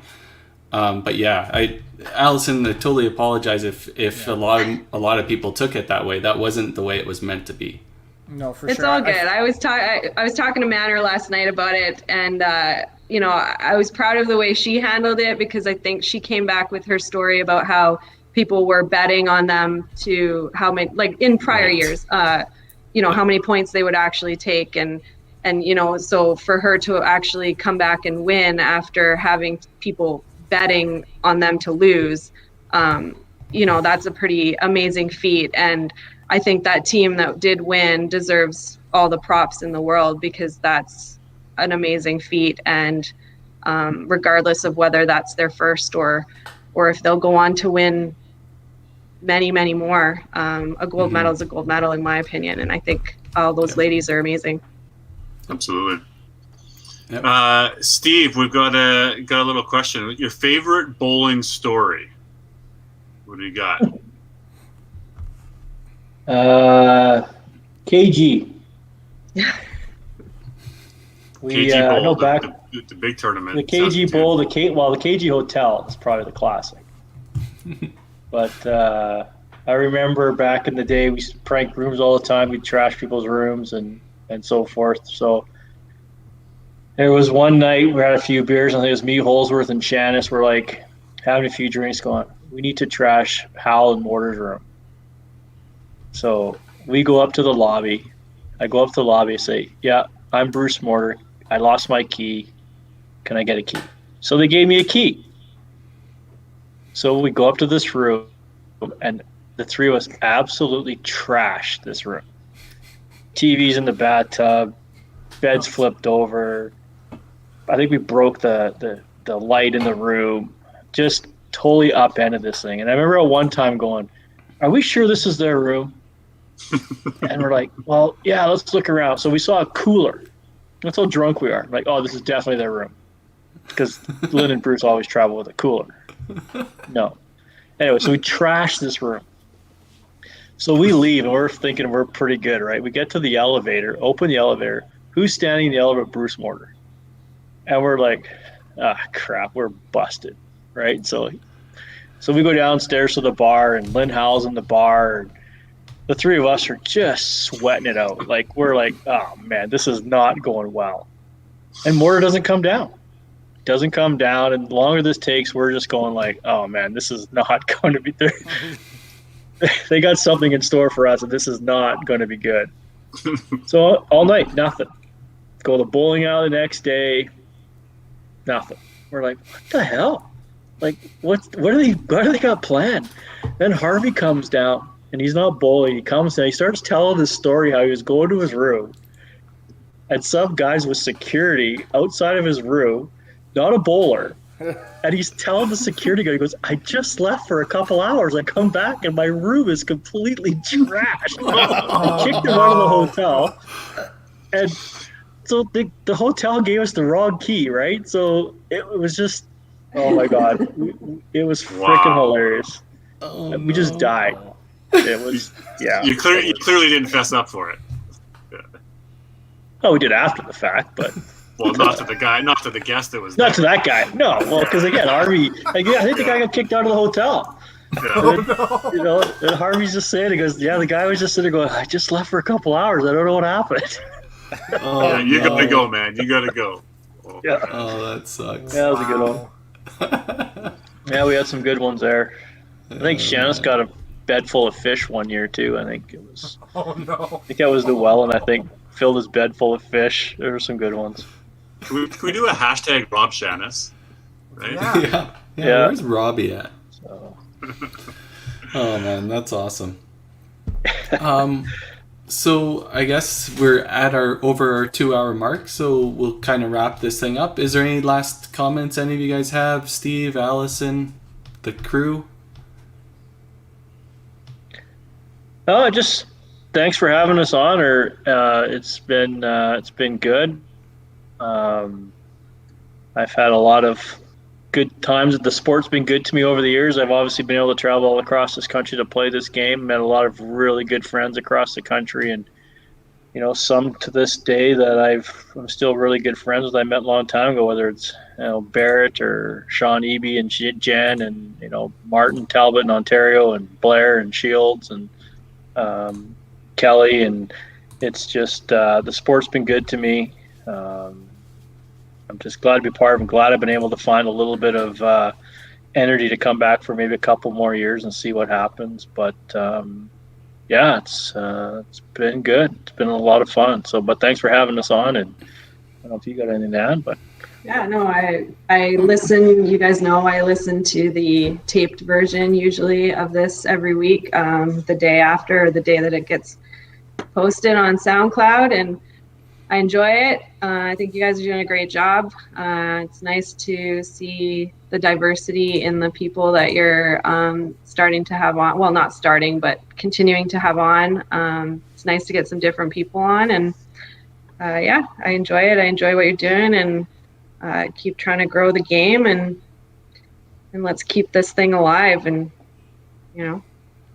well, and thank you to you, Allison. Obviously, you've been, good help with Tim and chatting with some of these people in Ontario that have helped, get them and making them feel comfortable to come on here. And, obviously someday we should have you on as your full episode. I mean, you've got a pretty solid crew yourself. So something to chat about someday. But yeah.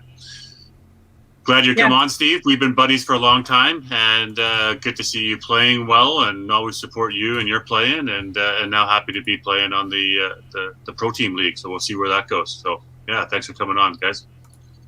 Thanks for having us, guys. Yeah, no problem. And we look forward to seeing you guys in Calgary. Can't wait. Tomorrow. See you tomorrow. See you tomorrow. Yeah, league night. Hashtag league night. League night. All right. All right. Have a good night, guys. All right, guys. Thanks, guys. Yeah. All righty. That was awesome. Yeah, it was really good. Steve Greensides, I don't know why, but you're welcome. Steve's a good dude, right? Obviously, he's Greensides. But Steve Cummings, obviously a good dude. Like, he's a guy that's, been in the game for a long time, but at the top of the game, in Edmonton, he's been a perennial powerhouse, city high average, played in, some big times, big matches, but a guy that has his opinions and he's entitled to them and makes his choices of what tournaments he plays in. And that's fine too, right? I've always respected him and what he chooses and how he fights. Sometimes a little bit stubborn, and that's cool, right? That's what makes good conversation, is when a guy's like that you can actually, build a friendship and see where he's coming from. He's not going to sugarcoat shit, right? Like he's there and he's true to himself, and he's Steve. And those are the really good people around you, right? You don't want anybody sugarcoating stuff, and it's nice to get true opinions and the way people see it. And Steve is definitely one of those guys that will do it. And Allison is sweet enough to put up with him and tag along and put him in his place when he gets out of line. So it's perfect. Yeah. But he's a guy that can shoot. We joked about being at 50 years old, but the guy can shoot. He can throw bombs, for sure. Right? And Nicky's been joked about him dropping the ball, but he's a guy that you fear. I mean, I think his first couple of weeks of Thursday Night League, he's already averaging 285. Right? He throws bombs. That's why he's on the BBG Bombers. Yeah. You know what? Segue.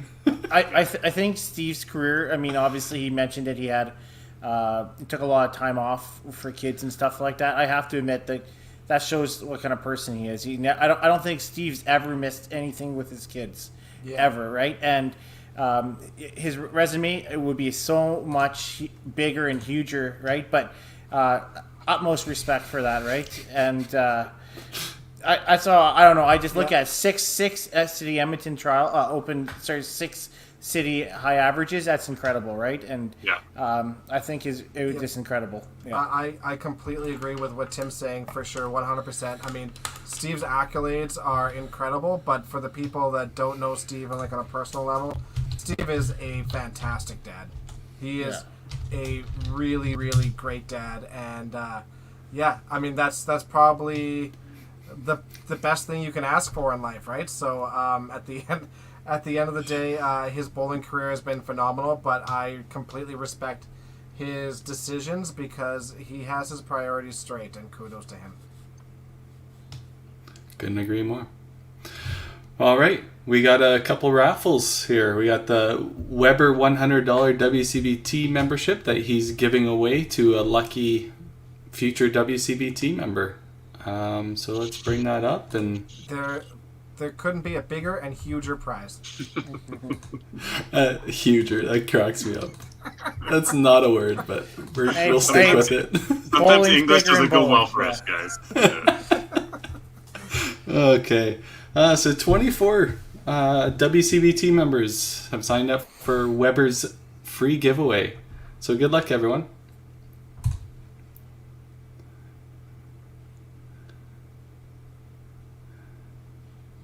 Did I see a Cindy sighting? She's going to be playing on tour? Hopefully she wins for me. No, just Rylan.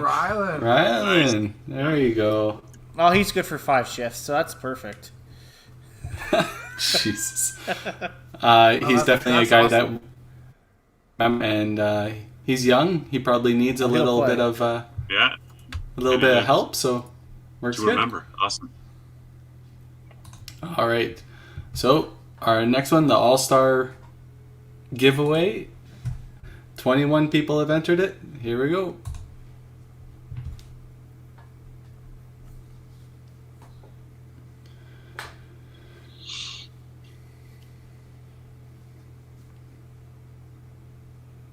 There we go. Awesome. Nice. Carol. Good, that's awesome.